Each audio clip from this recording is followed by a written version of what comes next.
The Woman Who Walked Out of the Courthouse, How Vivian Blake Buried a Billionaire and Married the Man Everyone Feared. They laughed when Adrian Cole threw her out of his penthouse with a suitcase and a signed prenup. They stopped laughing the day she walked out of that divorce courthouse and climbed into a black car belonging to Roman Vexley, the most feared man in the city. 48 hours later, Adrian's bank accounts froze. In a week, his partners vanished. In a month, he was begging for a meeting. But before I tell you how a quiet woman buried a billionaire without ever raising her voice, do me a favor? Hit that like button and drop the name of the city you're watching from in the comments.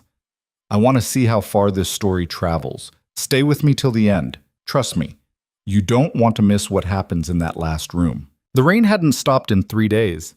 It came down in that slow, steady way that wasn't really weather anymore, just a mood the city had settled into. Gray water streaked the marble steps of the Ridgefield County Courthouse. Gray sky pressed flat against the glass towers downtown. Even the cameras looked gray, dull lenses aimed at a dull door, waiting for the man everyone had already decided to bury. Inside Courtroom 4B, Vivian Blake sat with her hands folded in her lap and counted the tiles on the ceiling. She'd counted them twice already. Once during the opening statements. Once while her lawyer, a short woman named Priya Shah with a voice like a paper cut, had laid out in clean, devastating bullet points exactly how much of Adrian Cole's empire had been built on the spine of his wife. 42 tiles across, 17 down. She kept losing count near the air vent. Mrs. Cole? Her head lifted. The judge was looking at her. So was her husband from the other table. So was the gallery, full of reporters pretending to take notes, and associates pretending not to smirk. Ms. Blake, Priya corrected quietly, and the judge nodded without blinking. Ms. Blake, do you have anything to add before the court finalizes the division of assets? Across the aisle, Adrian Cole shifted in his chair. He'd gotten a haircut for this. Navy suit, no tie, the carefully constructed look of a man who wanted the cameras to see misunderstood, not guilty. His jaw worked the way it did when he was trying not to say something expensive. Vivian looked at him. 14 years, 2 houses, 1 dog that had died on a Tuesday while he was in Singapore and hadn't come home early. A miscarriage in a hotel bathroom in Chicago because he'd promised a car and then forgot. A bruise on her forearm from the night she told him she'd found the second phone. He'd said it was an accident. She'd said okay. She'd said okay a lot, over 14 years. No, Your Honor, she said. I don't have anything to add.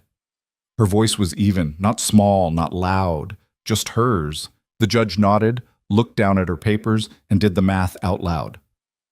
47% of Cole Holdings. The Tribeca Building. Liquid assets frozen pending audit. Spousal protection order granted on the basis of documented emotional abuse and 1 verified instance of physical intimidation that Priya had pulled out of a deleted iCloud backup like a magician yanking a rabbit by the ears. Adrian's chair scraped. This is insane, he said, loud enough to carry. This is, Your Honor, with all respect, this woman contributed nothing to Mr. Cole. She was a housewife. Mr. Cole, you will sit down or I will have you removed. He sat. Vivian didn't look at him. She'd stopped looking at him somewhere around the 3rd year. Looking at Adrian was like looking at a photograph of yourself on a day you'd rather forget. Technically, you, but blurred by everything that came after. Priya touched her elbow. It's done, she murmured. You ready? Not yet, Vivian said. Viv, the press is outside. You know how this goes. Head down, no comment, straight to the car. I know. You okay? Vivian almost laughed. It was the first almost laugh she'd had in a month. Yeah, she said. I think I'm okay. He chat. The hallway smelled like floor wax and old coffee. Adrian caught up to her near the elevator bank. She heard him before she saw him. The specific sound of Italian leather hitting marble too fast. His lawyer was trailing him, saying, Adrian, don't, the way people say things they know won't work. Vivian, she stopped, didn't turn. Vivian, turn around. She turned, slowly, the way you turn toward a dog that's growling but hasn't decided yet. Up close, under the fluorescence, he looked tired, not broken. Adrian Cole didn't break, but tired. Tired the way a man gets when something he assumed was furniture turns out to be load-bearing, and it's walking out of the room. "You think this is over," he said. "I think court's over, Adrian. You think you won." "I didn't come here to win." He laughed. It was the wrong laugh. Too sharp, too quick. Right. You just came here to do the right thing. Is that it?" He stepped closer, and Priya's hand tightened on Vivian's elbow, a small, sharp warning. 14 years, Viv. 14 years I built everything we had, and you built it. Yes. Okay. That's all you have to say?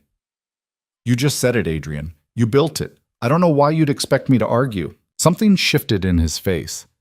That was the thing about Adrian. He didn't want agreement. He wanted a fight. Fights were how he confirmed he was the biggest thing in the room. Agreement made him look briefly like a man shouting into a mirror. "You're going to regret this," he said. Quieter now. Closer. She could smell his cologne, the same one for 14 years, the one she used to buy him for Christmas back when she still thought Christmas meant something.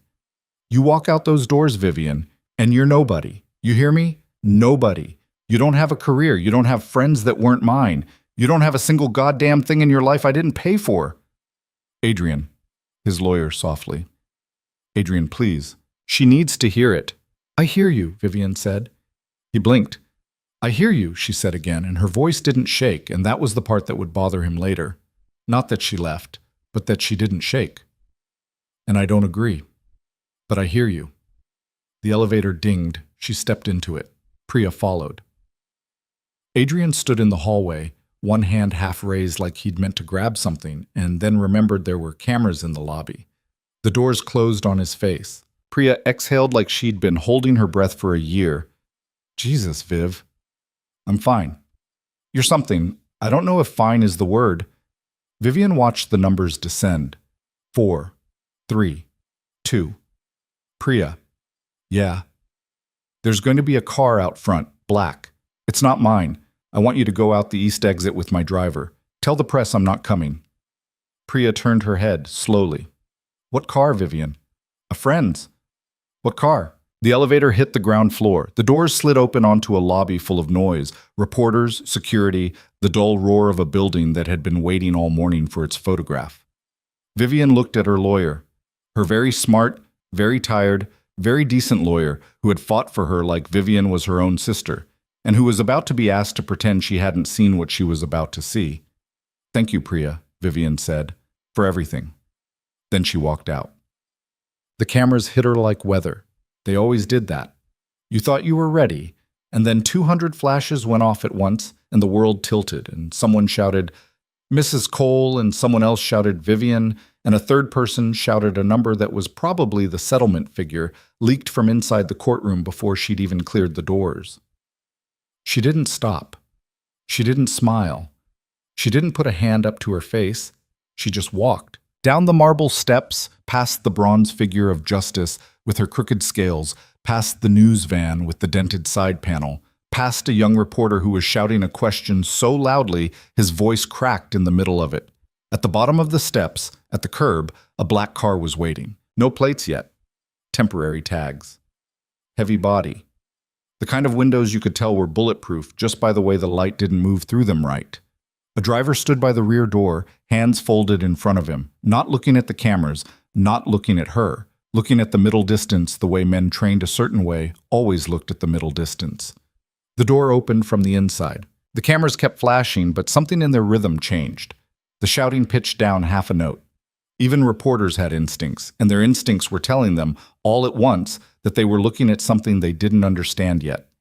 Vivian paused at the curb. Just for a second. Just 1 second. Rain hit her shoulder. The wool of her coat went a shade darker. She breathed in once, out once, and she let herself remember. A summer in Elm Ridge 22 years ago. Cracked sidewalk. 2 kids on a stoop. A boy with a split lip and knuckles taped with electrical tape because his mother had run out of real bandages. A girl with a paperback balanced on her knees, reading to him out loud because his eye was too swollen to focus on print.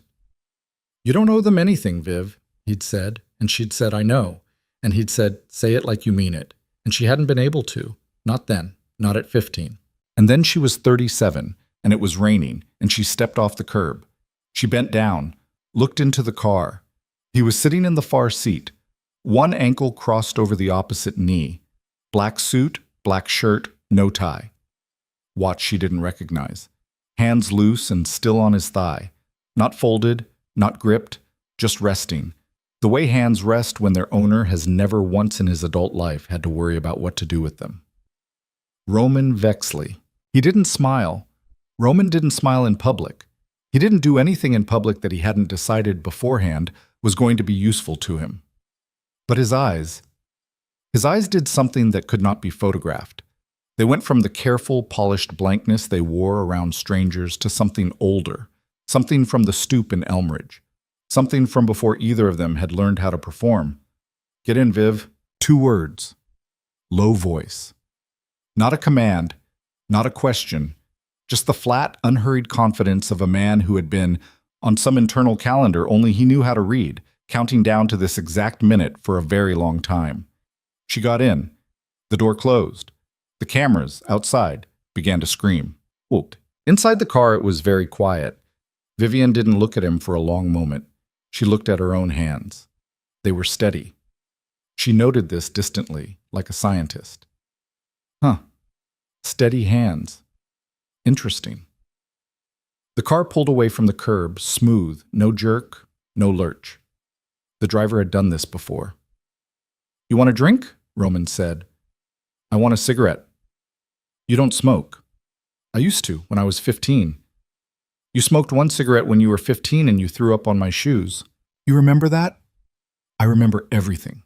She turned her head finally, looked at him. He had aged. Not badly. Roman had always had the kind of face that would age the way stone aged. Slowly, and then suddenly, and then not at all for another decade. There was silver at his temples now that hadn't been there the last time she'd let herself really look. A small white line along his jaw that might have been a scar or might have been a shaving accident, but she knew him, and she knew it was a scar. His eyes were the same. That was the thing that got her. That was the thing that made the skin on her arms go tight under the wool. His eyes were the exact same eyes of the 15-year-old boy on the stoop, and she thought stupidly, that's not fair. That's not how people are supposed to work. Roman. Viv. What are you doing here? Driving. Roman. He looked at her. Really looked. Not the way Adrian had looked at her in the hallway, which had been the look of a man inventorying a thing he owned and trying to figure out why the receipt didn't match. Roman looked at her the way you look at a door you have been standing outside of for a very long time and which has finally opened. You called Miriam on Tuesday, he said. I called Miriam to ask about a contractor. Miriam doesn't know any contractors, Viv. Miriam is a 72-year-old woman who makes apricot jam and has 3 cats. You called Miriam because you wanted to know if I was still at the same address. Vivian said nothing. She called me Wednesday morning, Roman said. She said the Blake girl wants to know where you are. She said, I think maybe it's time. A small muscle in his jaw moved. I've been in this car since 8 a.m. Court started at 9. I know. You've been sitting here for... I said I'd be here when you were ready. He shrugged, one shoulder, a small lift. You're ready? She didn't know what to do with her face, so she looked out the window. The city slid past, wet and gray and indifferent. A man at a bus stop under an awning that wasn't quite wide enough, getting soaked anyway. A child in a yellow raincoat that was too big, hand clamped in a mother's hand. A billboard, very high up, advertising Cole Holdings. Building tomorrow. She almost laughed at that one. Almost. He's going to come after you, she said. He can try. Roman. He's still got people. He's got lawyers. He's got... Viv. She stopped. Look at me. She did. He's not going to come after anyone, Roman said, very evenly, very softly, in the exact same voice a doctor might use to tell you your tests came back clean. Because by this time tomorrow, he's going to be extremely busy with other things. Roman, I'm not asking you to approve of anything. I'm telling you what the shape of the next 6 months looks like. You don't have to do anything. You don't have to sign anything. You don't have to say anything. You just have to decide if you want to sit in the passenger seat for it or the driver's seat for it. And if I want neither, Then I drop you at a hotel, and you never hear from me again, and I handle it anyway." She stared at him. "That's the deal?" "That's the deal." "That's a terrible deal, Roman. Those are terrible options." "I know. You don't give me a get out." "There is no get out, Viv. He decided there was no get out the first time he put a hand on you. I just waited until you were ready to stop pretending there was." A long silence. The car turned. The skyline shifted. She recognized, vaguely, that they were not driving toward anywhere she'd asked to go, and also that she hadn't asked to go anywhere. "When did you know?" she said. "Know what?" "That he—" 3 years ago. There was a party. You wore a green dress. You had a long sleeve on one arm and a short sleeve on the other because he'd grabbed the wrong side of you the night before and the bruise hadn't come down. Her throat did something complicated. "I didn't say anything," Roman said, "because you weren't ready. And because you'd asked me once, a long time ago, to never make a decision for you. Do you remember that?" "I remember. I have kept that promise, Viv, for 22 years, every single day. It has cost me—" He stopped, turned his face to the window for a second, the way men do when they don't want you to see a thing move in their jaw. "It has cost me, but I kept it. I know. Do you?" "I do, Roman. I know." The car slowed. They were pulling up somewhere. She didn't look to see where. She couldn't quite look yet. "I'm not the same boy," he said. "I'm not the same girl." "No, you're better." "Roman, I said what I said." She laughed, finally. One small, wet laugh, and it startled her, and her hand came up to her mouth like she could catch it and put it back. He smiled then, just barely, just at one corner of his mouth. It was a private smile. It was not a smile that would ever be photographed. It was 15 years old, and it lived on a stoop in Elmridge in 2003, and it had survived every single thing that had happened since. And it was, she realized, the only smile in the world she had ever fully trusted. "Come on," he said. "Let's get you out of the rain." They ended up at a house she didn't know. Not a penthouse, not a compound. A house. 3 stories, red brick, quiet street in a neighborhood that wasn't famous. Old trees. A wrought iron gate that opened without anyone touching it. No guards visible, which told her there were a lot of guards because Roman didn't do unguarded, and he didn't do visible. Inside it was warm. That was the first thing she noticed. It was warm, and it smelled like cedar and something baking, and there was a kettle on somewhere, and the floors were old wood that creaked in the exact polite way old wood was supposed to creak. A woman met them in the foyer, 50s maybe. Gray at the temples, kind eyes, apron. "Miss Blake." "Hi. I'm Elena. I run the house. Your room is ready upstairs. I laid out some things. I hope they fit. If they don't, we'll fix it." "Thank you. Are you hungry?" Vivian paused. She thought about it. She genuinely thought about it, which was the first time in 6 weeks she'd thought about hunger as a real question instead of a chore. "Yeah, I think I am. I don't think I ate today." "I'll make something." Elena disappeared into the back of the house. Roman took Vivian's coat, wet with rain, and hung it on a hook by the door. He didn't make a production of it. He didn't say anything while he did it. He hung her coat up the way a man hangs up a coat that has been coming in and out of his house for years. "Roman." "Yeah." "Whose house is this?" "Mine." "You live here?" "Sometimes." "It doesn't look like you." "What do I look like, Viv?" "I don't know. Cold floors, glass walls, a panic room behind a Rothko." "I have all that. I don't live in it." "Why not?" He looked at her, considered the question. "Because my mother would have hated it," he said finally, "and she had good taste." Something in Vivian cracked, very quietly, in a way she hoped he didn't see. Upstairs, she sat on the edge of the bed in a room she'd never been in before, in clothes that weren't hers, and she started to shake. Not because she was scared. She wasn't scared. That was the strange part. She was shaking because for the first time in 14 years she was somewhere, physically, geographically, in 4 walls. That did not require her to perform anything. There was no dinner to plan, no photo op to dress for, no phone to monitor in case Adrian called and was in a mood. No mirror to consult to make sure her face was arranged into the correct shape. She could sit on this bed and shake, and no one was going to say, "Pull it together, Viv. They're going to be here in 20 minutes." She sat there for a long time. At some point, she realized she was crying. She didn't remember starting. At some point after that, she realized she wasn't anymore. She got up, washed her face, found the clothes Elena had laid out. Soft gray sweater, black slacks, wool socks. Too big in the shoulders. She rolled the sleeves. Her reflection in the mirror looked like a woman she remembered from a long time ago. Younger around the eyes. Not softer, just less managed. She went downstairs. Roman was in the kitchen, sleeves pushed up, pouring 2 cups of something out of the kettle. Not tea. She caught the smell. Black coffee, actually, the cheap grocery kind, which made her laugh out loud before she could stop. He turned. "What? You're the most feared man in the city, and you're drinking Folgers." "I like Folgers, Viv." "I know you do, I remember." He handed her a mug. Their fingers touched. Neither of them said anything about it. Elena put a plate of food in front of her. Eggs, toast, a piece of fruit cut up the way you cut fruit up for a kid who's been sick. And then vanished like a woman who had made a career out of knowing when to vanish. Vivian ate. She didn't realize how hungry she'd been until the 3rd bite. Then she ate like she hadn't eaten in a week, which was approximately correct, and Roman didn't say anything, and didn't watch her, and didn't not watch her. He just drank his coffee and scrolled something on his phone with the particular deadness of a man reading bad news about other people's problems. Roman.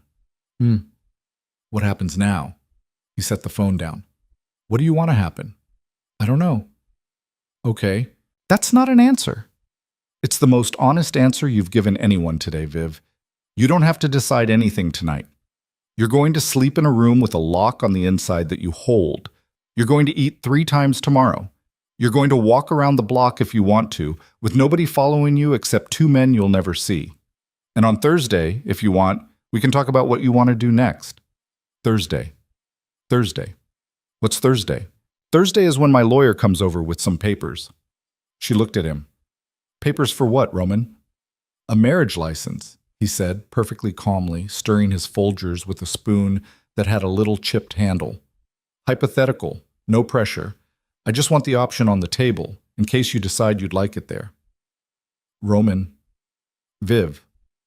I literally got divorced at 11 a.m. this morning. I know. 5 hours ago. I can count, Viv. You can't just... I'm not just anything. I've thought about this for 22 years. I've had the ring in a drawer since 2004. I'm not proposing tonight. I'm telling you what's in the drawer. In case one day you want to open it. She stared at him. You've had a ring since 2004. Yeah. I was 19 in 2004. I know how old you were. Roman, I wasn't going to give it to you at 19. I wasn't going to give it to you at 23 when you married him. I was going to give it to you when you asked. And if I'd never asked, then it would have stayed in the drawer. And you would have just stayed at the address Miriam gave you on Wednesday. Yeah. She put her fork down. Her hand was shaking again. Not a bad shake, a strange one. Roman, that's not a healthy thing. That's not a normal thing for a person to... No, he agreed. It isn't. You understand that? I understand that. Okay. Okay.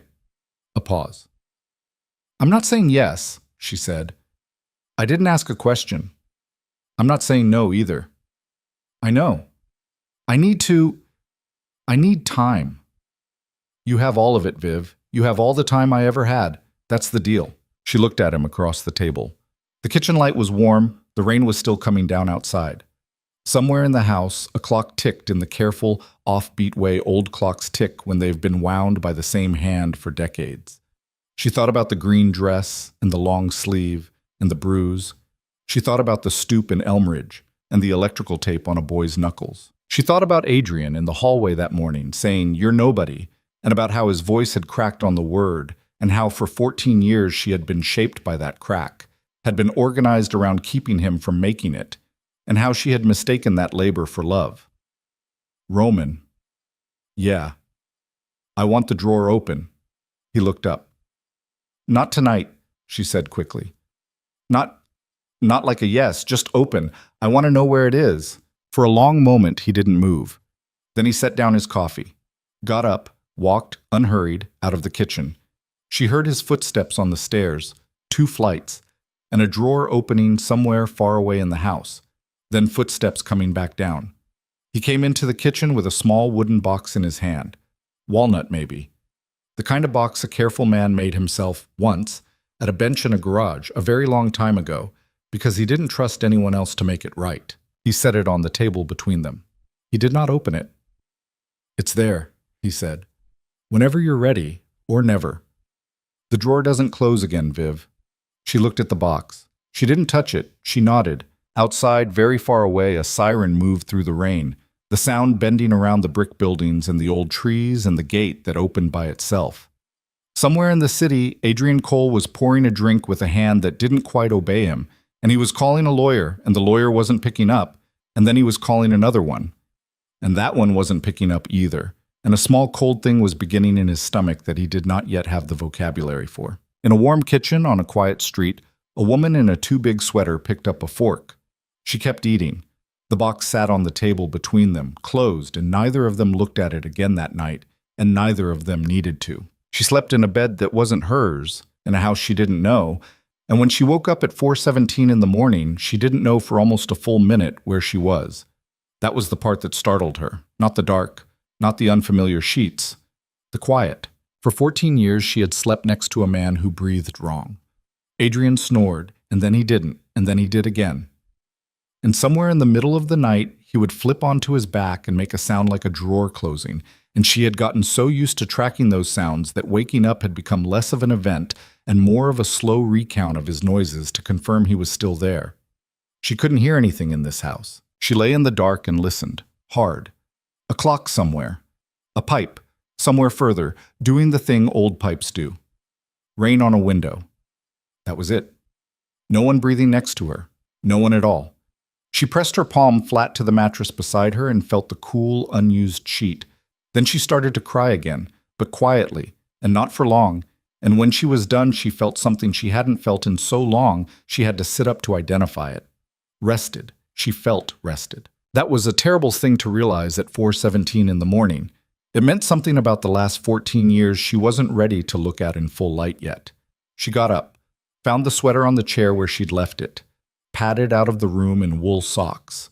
The hallway had a small lamp on, low, the kind of lamp a considerate person leaves on for a stranger who might get up in the night and not remember where the bathroom was. The kitchen was also lit, low. Roman was sitting at the island. He had a laptop open in front of him, a mug of coffee, and reading glasses she had never in her life seen him wear. That stopped her in the doorway. Reading glasses. Roman Vexley. Thin wire frames sliding down his nose. He looked up when she came in and didn't take them off, and she thought, he's decided not to be embarrassed about these. That's new. "You're up," he said. "So are you." "I don't really sleep." "Since when?" "Since a while." She walked to the counter, poured herself a mug from the pot he'd clearly made fresh. It was still the Folgers. It was, she noticed, the same brand her mother used to drink out of a yellow mug at a Formica table in Elmridge, a long time ago. She wondered if he remembered that too. She didn't ask. "What are you doing?" she said. "Working." "On what?" He looked at her over the glasses. Considered. She could see him decide in real time how much to tell her. "On your husband," he said finally. Ex-husband. Ex-husband. She sat down across from him at the island. The stool was a little too tall for her. Her feet didn't quite touch the rung.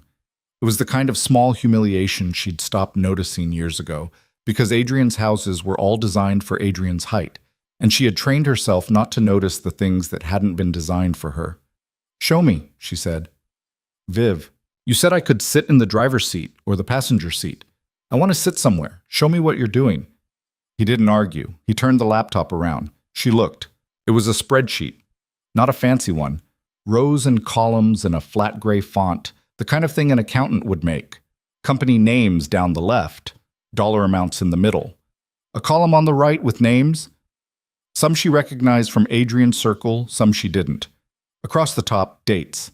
The earliest date was 2009. What am I looking at? Every shell company Adrian Cole has set up in the last 17 years. Every shell that funnels into another shell. Every shell that ends in a bank account that isn't his name, but is his money. How did you... You don't want me to answer that, Viv. Try me. I have a guy. Who has a guy? Who has a woman? Who used to work for the IRS and now works for nobody, except occasionally for me when she needs a new roof. Roman. What? That's a lot of guys. I know. She scrolled. She didn't know what she was doing exactly, but the act of scrolling was something to do with her hands. Some of the numbers were small. 15,000 here, 22 there. Some of them were not small at all. There was one, dated March of the previous year, for $4.6 million, routed through a company called Harbor Pine Holdings that she had never heard of in her life, and which had, she saw in the right column, her own name on it as a minority board member. Her stomach dropped. Roman. Yeah, I know. This says I'm on the board of a company I've never heard of. I know. There are 10 companies on this list with my name on them. 13, actually. I'm still finding them. I never signed anything. I know. Roman, he forged my signature on 13 companies. Viv, breathe. She realized she wasn't. She set the mug down with a hand that was suddenly not steady at all. The coffee sloshed. A small brown half-moon bloomed on the marble. Neither of them moved to wipe it up. This is fraud, she said. Yes. This is federal fraud. Yes. If anyone ever audited any of these companies, I would go to prison. You would not go to prison, Viv. How do you know? Because I've already put a folder together with forensic handwriting analysis on every forgery, dated records of where you physically were on every single day he signed your name, and 3 separate affidavits from notaries he bribed, 2 of whom are willing to testify in exchange for the IRS looking somewhere else when they review their last 4 years. He took the glasses off, set them on the counter. You are not going to prison, Viv. He is. She sat for a long time with her hands around her mug. When did you find this? She said finally. Most of it, about 8 months ago. 8 months? Yeah. You've been sitting on this for 8 months. I've been waiting for 8 months. For what? For you to call Miriam. She closed her eyes. Roman. Viv, I told you this yesterday. I told you I don't make decisions for you. I had a folder on your kitchen table's worth of evidence that your husband had committed enough financial crime to die in a federal prison, and I sat on it because you had not asked me to do anything with it.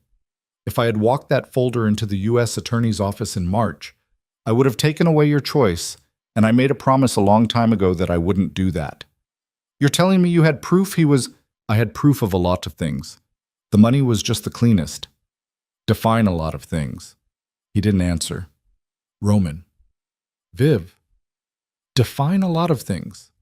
He leaned back on his stool, scrubbed a hand over his jaw. It was the first unguarded gesture she had seen from him since she'd gotten in the car. It made him look for one brief second like the boy she remembered, and not the man he had become. There's a woman in Miami, he said. Name is Carla Reyes, used to work as a VP of acquisitions at Cole Holdings. Quit in 2019, you remember her? Vaguely, red hair, tall. Yeah, she quit because Adrian cornered her in a stairwell at a conference in Lisbon, and she had to hit him with a laptop bag to get out. He paid her $2 million to sign an NDA. He paid her another $800,000 over the next 3 years to keep signing additional ND. A's every time she remembered a new thing she wasn't supposed to talk about. She lives in a condo in Miami now that she hates. She has 2 kids. She drinks too much. She wants out of that NDA more than she has ever wanted anything in her life, and she is waiting for me to tell her it is safe. Roman. There's a man in Queens. His name is Marcus Okafor. He used to be Adrian's driver. In 2017, Adrian was extremely drunk in the back of the car and told Marcus a very specific story about a business partner of his named Gene Whitford.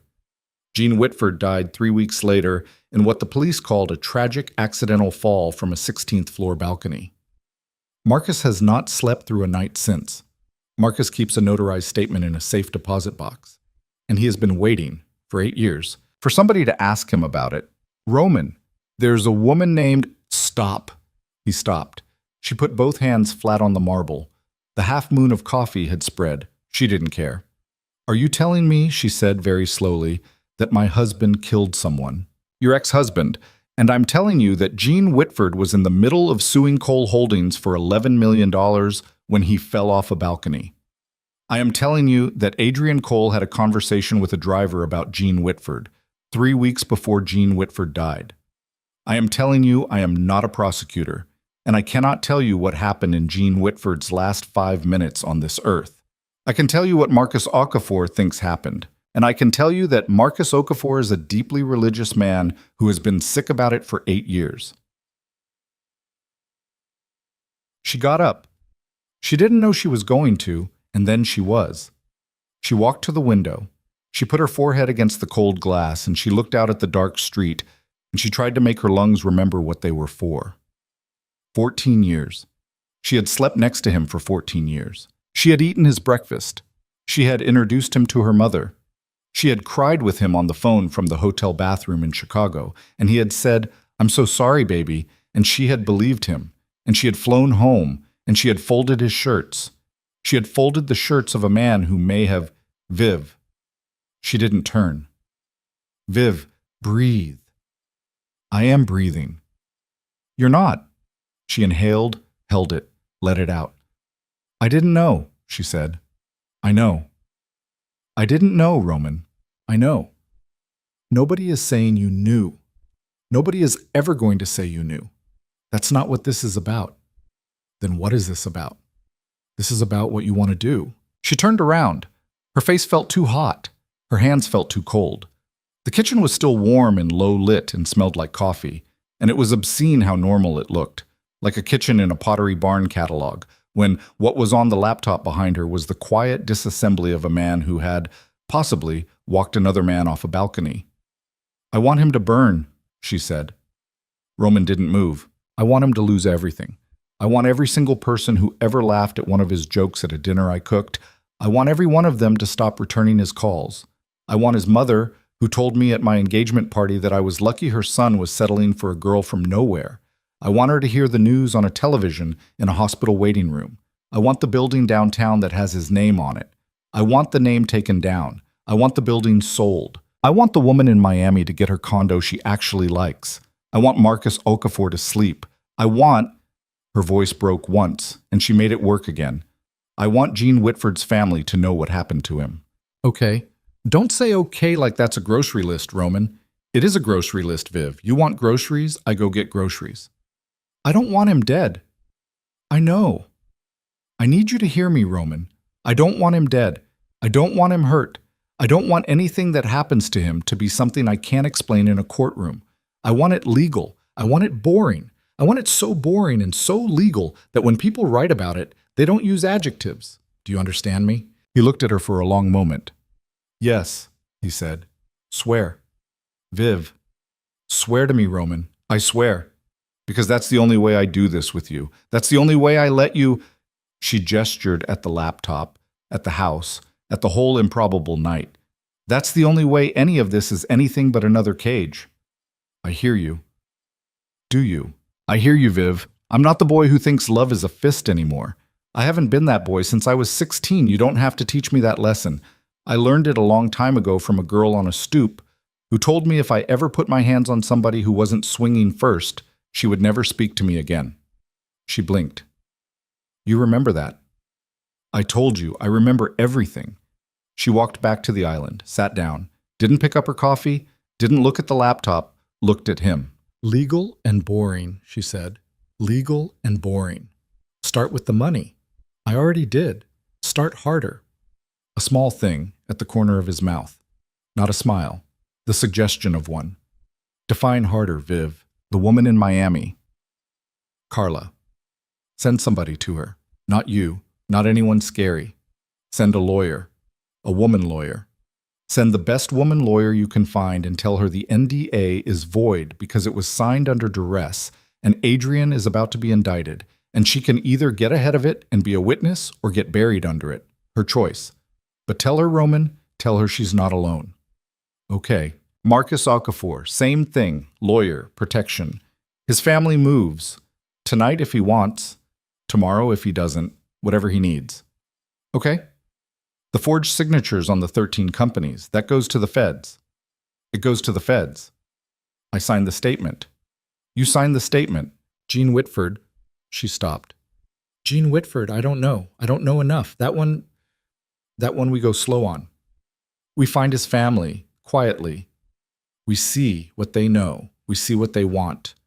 We don't make them the face of this. We don't put them in a press conference. They get to decide how much they want to know and when. Okay? Okay? I'm not a prosecutor either, Roman. No. But you're not stupid, Viv. You never were. Even when he needed you to be, you weren't. She looked down at her hands. He did need me to be stupid, she said, mostly to herself. That was the whole arrangement, wasn't it? Yes. I kept up my end of it. For a while. For too long. Viv, don't. Viv, look at me. She looked at him. 14 years is not too long, he said. 14 years is exactly the length of time it took. People don't leave on a schedule. They leave when the door is findable. You were looking for the door. You found it. That's not a failure. That's a navigation. She laughed, wet. A navigation. Yeah. Who talks like that? I read. In the car. I have a lot of time in the car. Since when do you read? Since you told me at 18 that a man who doesn't read is a man who can be talked into anything. She stared at him. I don't remember saying that. I remember. Of course you do. A quiet stretched between them, comfortable almost. The clock ticked. Rain did rain things on the window. Roman. Yeah. What happens when the sun comes up? My lawyer comes over at 10. The one with the papers. The one with the papers.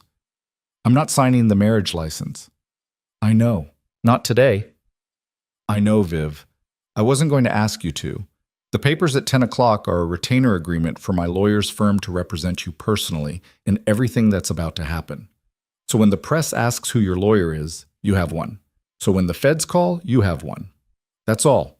No rings, no licenses. Just a very boring piece of paper that costs me nothing and makes sure a very good attorney is between you and the world starting today. Oh. Yeah. You don't owe me a thank you, Viv. I wasn't going to say thank you. Okay. I was going to say I'm sorry I assumed. You don't owe me that either. Viv, you have spent 14 years apologizing to a man who never deserved one of them. Please don't start with me. You're going to wear yourself out. She laughed again. She didn't mean to. It came out of her the way a cough comes out, without permission. Okay, she said. Okay. But the sun came up gray and slow the way it had been coming up for a week, and Vivian stood at the window watching a city she suddenly understood differently. Every building she could see from this window, she realized, had a story Roman probably knew. Every block had a man who owed somebody, and a woman who was owed. It was the same city she had lived in for 14 years, and it had been a pretty one. Restaurants and galleries and gala invitations, and all along underneath it, there had been this other city, the one Roman lived in, the one Adrian had been trying to build into without ever understanding that Roman already owned the foundation. She thought about Adrian at this exact moment. He would be waking up in the penthouse. Alone, probably. He would check his phone. There would be missed calls. His lawyer, his banker, his accountant. He would call his lawyer first because Adrian always thought problems were legal before he understood they were financial. The lawyer would not answer. The lawyer would not answer for a very specific reason, which was that Roman's people had spent the night finding a thing in that lawyer's life that the lawyer did not want found, and the lawyer had, around 3 a.m., made a quiet decision to be unavailable for approximately 48 hours. Adrian would call his banker next. The banker would answer. The banker would sound strange. The banker would use phrases like, "We need to discuss some unusual activity on the accounts, and I'd prefer to have this conversation in person, and today, ideally, this morning, if possible." Adrian would hang up. He would pour a drink. It was 8 a.m., but he would pour a drink. He would call her. He would call her, and she would not answer. She knew this was going to happen because she knew him. and because she had watched it happen to other people in his life, the slow, confused panic of a man whose structure was being removed one support at a time. And she had always, until today, been the person he called who picked up. Her phone upstairs was buzzing. She knew it was. She hadn't heard it, but she could feel it, the way you can feel someone looking at you across a room. It had been buzzing since probably 6. It would buzz for another hour, and then he would start calling other people, her mother, her sister, her friends, their friends. And each of those calls would come back to her eventually, relayed through the hands of people who would say, "Viv, are you okay?" Adrian sounded strange. She would not answer those either. She heard Roman behind her pouring more coffee. "He's calling me," she said without turning. "I know." "How do you know?" "Your phone's been buzzing since 6. I could hear it from downstairs." Do I need to do anything about that?" "What do you want to do about it?" "Nothing." "Then do nothing." "He's going to start calling my mother." "Your mother doesn't answer unknown numbers." "He's not an unknown number. He is now. Your mother changed her phone on Tuesday." She turned around. "What?" "Your sister called me Monday. She said your mom had been getting weird calls from him for 3 weeks. Threats, wrapped in apologies. She said your mom had been crying about it. I had somebody bring your mom a new phone. New number. The only people who have the new number are you, your sister, your Aunt Ruth, and a woman named Doris from her book club who she said had to have it or she'd die. That's it." "Roman, your mom didn't know it was me. She thinks it was a free phone program for seniors." "Oh my, She loves the phone. She figured out FaceTime in like 2 days. It has a bigger screen than the old one." She didn't know what to do with her face again. This was becoming a pattern. She started. Stopped. "I didn't ask you to do that." "I know. I didn't do it for you. I did it because your mom was a person who made me sandwiches when I was 15 years old and had nowhere to eat them. And 22 years later, when her daughter's ex-husband was making her cry on the phone, I had a way to fix it, so I fixed it. You weren't involved." Roman, that's not how you get to define it." "How do you want to define it, Viv?" She looked at him. "You're going to have to let me do this my own way," she said. "You know that, right? You can't fix all of it before I wake up. Some of it I have to do myself. Even the small stuff. Even my mother's phone. I need to have called her. I need to have been the person who—" "Call her now." "What?" "She's up. She's always up at 6:30. Call her. Use my phone. She doesn't have your number programmed into the new one yet, but if you call from mine, she'll pick up, and you tell her whatever you need to tell her. I will step out of the kitchen." He slid his phone across the marble. Vivian looked at it. Then she picked it up, and she walked to the window, and she pressed her mother's name in a contact list that Roman apparently had updated on Tuesday without telling anyone. And she listened to it ring once, twice, 3 times, and then her mother's voice came through, small and a little hoarse, the way it always was in the morning before she'd had her tea. "Hello?" "Mom." A silence. Then, "Vivian." "It's me, Mom." "Baby. I know. Where are you? Are you?" "I'm okay, Mom. Vivian, I've been so worried. I know you have. I'm sorry I didn't call sooner." "Where are you?" Vivian looked at Roman, who was, as promised, already walking out of the kitchen, coffee in hand, not looking back. She watched his shoulders turn the corner into the hallway. She watched him give her privacy the way a person gives privacy who has had a long time to learn how. "Mom," she said, "do you remember a boy who used to come by the house in Elmridge, around when I was 15? Quiet kid, kind of skinny, lived with his grandma after his mom." A pause on the line, then slowly, "Roman." "Yeah, Mom, Roman." "Vivian." "I know how it sounds." "Vivian Ellen Blake." "I know, Mom." "That boy is— I know what he is, Mom." "Vivian, that boy is— the things they say about— I know what they say." "Then why—" "Because the things they say are the things he does to people who hurt other people, Mom. And for 14 years I was married to someone who was hurting me. And I didn't ask Roman to do anything. I promise you, I didn't. I got out, Mom. I finally got out. and he was there. He was waiting. That's all. Her mother was quiet for a long time. Then her mother said, in a voice Vivian had not heard since she was a little girl, "He made you sandwiches, you know." "What?" "When he came by, when you were 15. He ate the sandwiches I made him. But on the Sundays, when I worked the double, he made you sandwiches. In my kitchen, with my bread. You came home and thought it was me. Baby, it was always him." Vivian sat down on the floor by the window. She sat down on the floor because her legs had stopped working. "I didn't know that, Mom. I never told you. I didn't want you to. I don't know. I don't know what I didn't want. I was a young mother. I was tired. I was—" Her mother paused, and her voice did a small wet thing. "He was a good boy, Vivian. He was a quiet, good boy. What he became, I don't know. But the boy I knew, the boy who made you sandwiches. Vivian, if that boy is the one who came to get you yesterday, then you come home and see me. You come home and see me. You bring him. I want to look at him." "Okay, Mom. Soon. Soon. Are you eating?" "I ate eggs a little while ago." "Eat more than eggs, Vivian. You're too thin. You've been too thin for 2 years." "Okay, Mom. I love you."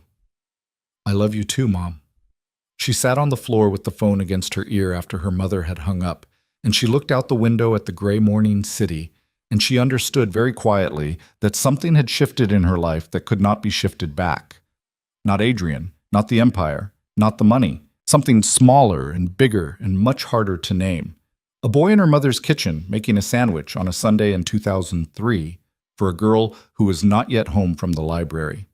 A boy who had done that, and who had then not told her, and who had then, 22 years later, bought her mother a new phone without signing his name to the gift. She thought suddenly and with absolute clarity that whatever she was going to do next, with Adrian, with the companies, with the man in Queens who could not sleep, with the woman in Miami who hated her condo, she was going to do it on her terms.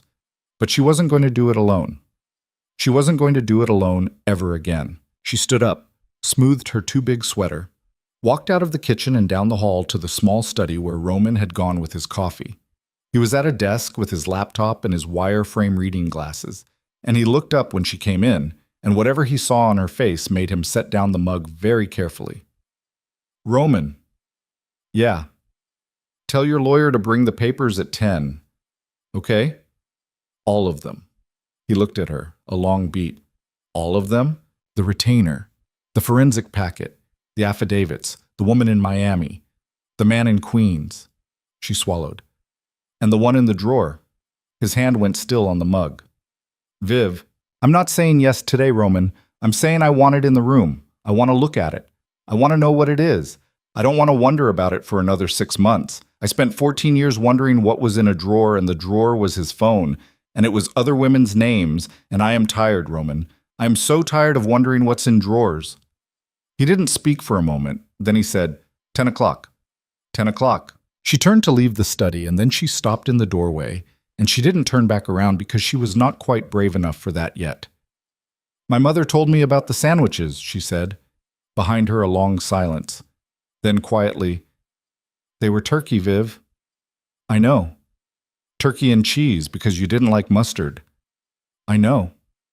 I'm glad she told you." "Me too." She walked out. She went upstairs to shower. She passed the small walnut box on her way through the kitchen, and she did not open it, and she did not avoid it. And it sat on the counter exactly where it had been left the night before, closed, patient. And for the first time in her adult life, she had the strange, unfamiliar feeling of being a person who was not running out of time. Outside, the rain finally stopped. The lawyer arrived at 9:52. Her name was Daphne Oduya, and she came up the front walk in flat shoes and a navy suit that had been tailored once and then worn into the shape of an actual working woman, and she carried a leather portfolio that had seen better decades. Elena let her in. Vivian, who was watching from the landing on the second floor like a teenager spying on her mother's company, felt a small embarrassed jolt at how relieved she was that Daphne looked normal. Not glossy, not expensive in the way Adrian's lawyers had always been expensive, where expensive was a kind of performance. Just a woman who had come to work. "Ms. Blake, Vivian, please. Vivian, Daphne, good to finally meet you in person." "In person." We've met on paper. I've been reading about your life for about 4 months. Oh, is that weird? Yes. It'll get less weird. Vivian liked her immediately. That was the other thing. She had not expected to like anyone new today. And then there was Daphne Oduya, setting her battered portfolio on the dining room table like a woman who had done this enough times that the table didn't intimidate her, and neither did the client.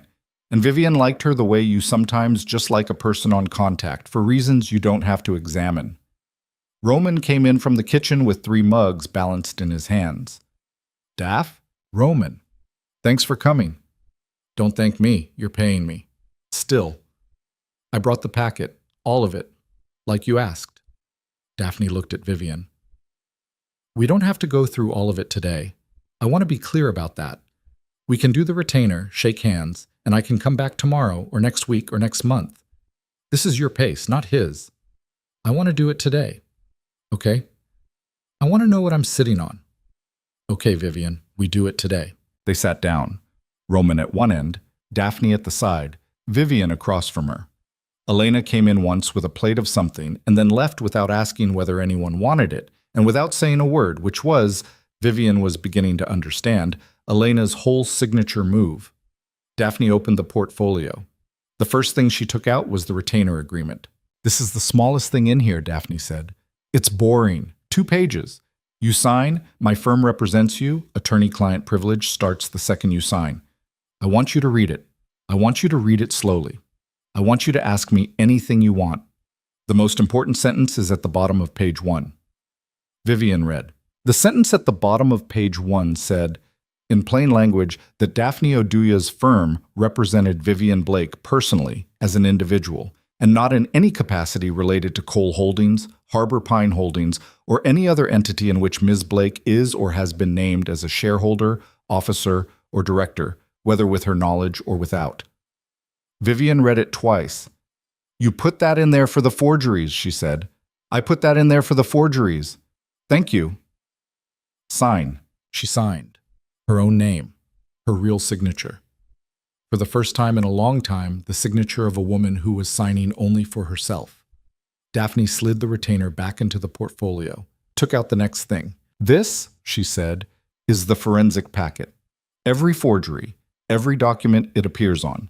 Analysis by a woman in Boston named Dr. Ruth Ann Pell, who is the single best questioned document examiner on the East Coast, and who is, thank God, not expensive because she likes this kind of work. She's the same woman they used in the Keating case. That's a good thing. It means her name carries weight. Vivian flipped through. Her name, her name, her name. Signatures that weren't hers spread across paperwork she had never seen. Some of them were good. Adrian had studied her handwriting or had paid someone to study it. Some of them were sloppy. She stared at one where the loop of her V was wrong in a way that made her almost laugh, because it was the V of a person who had never watched her write her own name in her life. He didn't even look at my signature, she said. No, Daphne said. 14 years? Some of them are good, some of them are bad. It doesn't matter. What matters is they're all his. He did them himself or he had an assistant do them, and either way it's fraud, and either way Dr. Pell can prove it.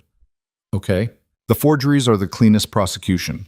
That's what I want you to hear. Forgery is simple. A jury understands forgery. It's not complicated like securities fraud. It's not abstract like tax. He wrote a name that wasn't his. If we walk this into the U.S. Attorney's Office, the U.S. Attorney's Office says thank you. They do their own work on it, and within 6 months we have an indictment. 6 months. Could be faster, could be slower. The federal calendar is the federal calendar, but 6 months is a reasonable ceiling. Vivian nodded. Next one, she said. Daphne took out a thinner folder. This one had a woman's name on it, printed neatly on a label. Reyes, Carla S. Miami, Daphne said. Yeah. I spoke with Miss Reyes this morning. Vivian looked up. When? 6 a.m. her time. I've been working on your file since yesterday afternoon, Vivian. I didn't wait for the retainer. That's my risk, not yours. I called her because I wanted to know what kind of woman we were dealing with before I walked into a room and told you she existed. What? What kind of woman? She cried for about 8 minutes. Oh, then she apologized for crying. Then she asked if this was a trick. Then she asked if I was recording. Then she cried again. Then she said, "Tell me what you need, and I'll tell you what I can give you." She's a tough woman, Vivian. Tough in the way women get tough when they have to. She's had 6 years of sitting on something that has been eating her, and she is, to put it in the clinical language of my profession, primed. She'll testify. She'll testify against the NDA in open court with her name. That is a very big thing that she has agreed to, and I want you to understand how big it is, because she is doing it on the strength of one phone call from a lawyer she has never met, and she is doing it because, quote, "somebody finally asked me." Vivian closed her eyes for a second. She saw, behind them, a woman in a condo in Miami, on a balcony, with a phone to her ear crying at 6 in the morning. "What does she need?" Vivian said. "What? What does she need from us? What do we owe her?" Daphne looked at her, then at Roman, then back. "You don't owe her anything, Vivian. She's a witness. I don't care what the legal answer is, Daphne. I'm asking what the human answer is. What does she need?" Daphne set down her pen. She was quiet for a second. Vivian could see her switching tracks in real time from lawyer Daphne to person Daphne. It was a small thing, but it was visible, and Vivian made a note of it, a small internal note that said, "She's capable of this switch. She's a good one." She said her daughter starts college in the fall, Daphne said. She said she's been putting money aside for it for years, out of the NDA payments, because she didn't want to touch the principal. She said she's scared the school's going to call one day and say the tuition check bounced, because once this comes out, Adrian will try to claw back the NDA money, which he will. His lawyers will argue breach. It won't work, but it'll tie up her accounts for months. Tuition. Tuition. We pay it. Vivian. Roman. We pay it. Roman hadn't said anything in a while. He was watching her work. He said, now very quietly, "Of course we pay it.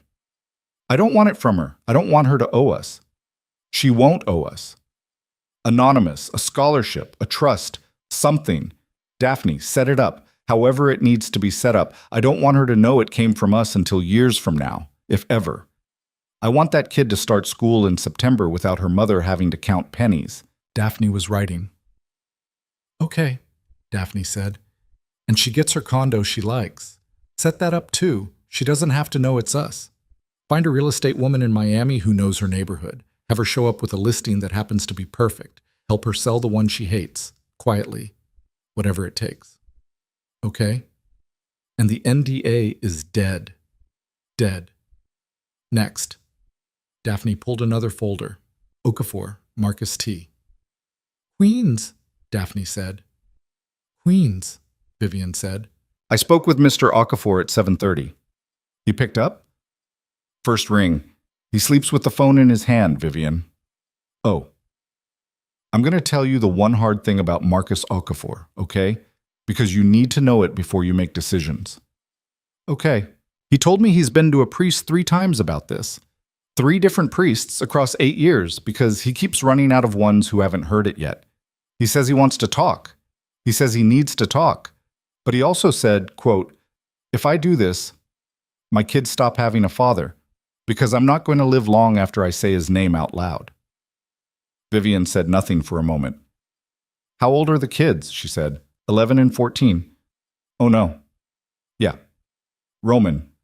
Yeah. He lives. Yeah. I don't care what it costs. I don't care how many people. He and his wife and his kids, they live wherever they want. New city, new name, if they want one.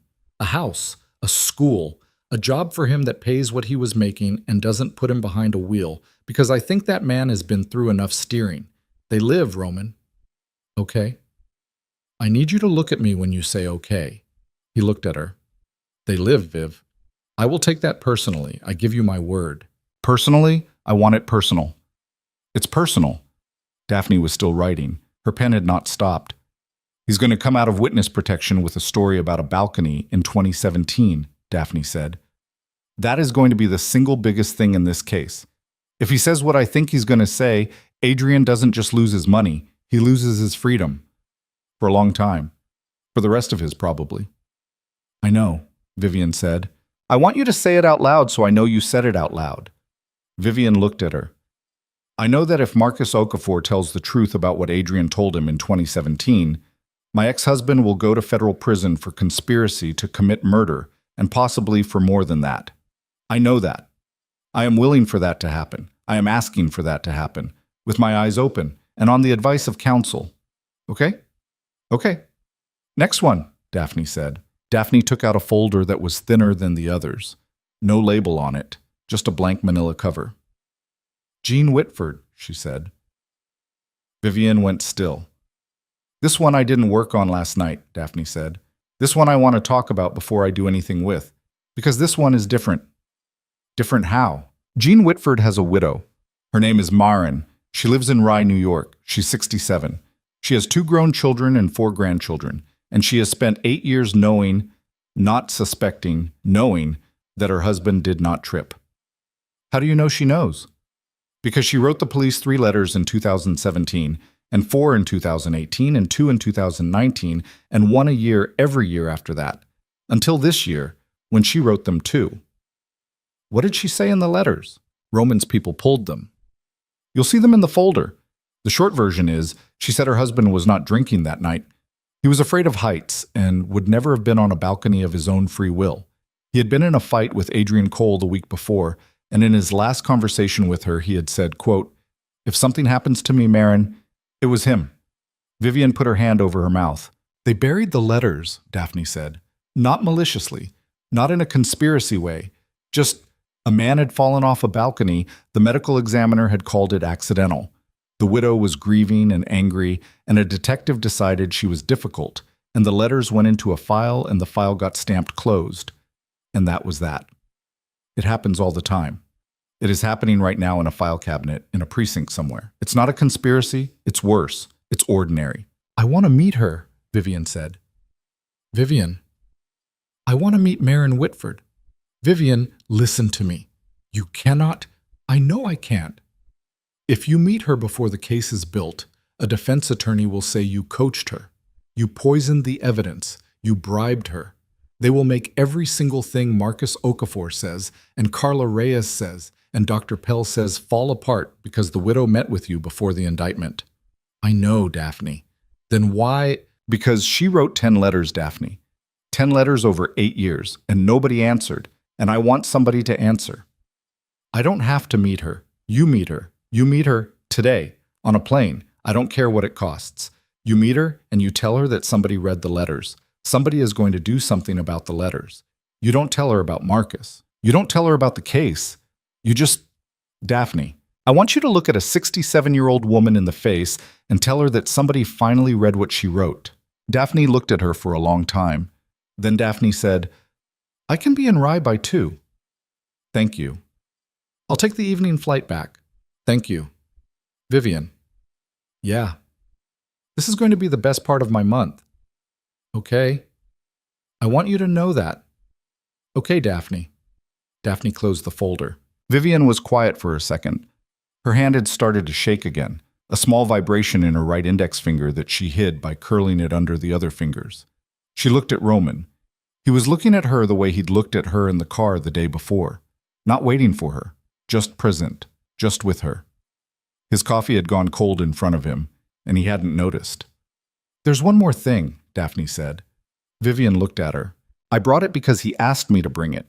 I brought it because I am paid to bring what the client asks me to bring. I am not telling you to open it. I am telling you it is on the table.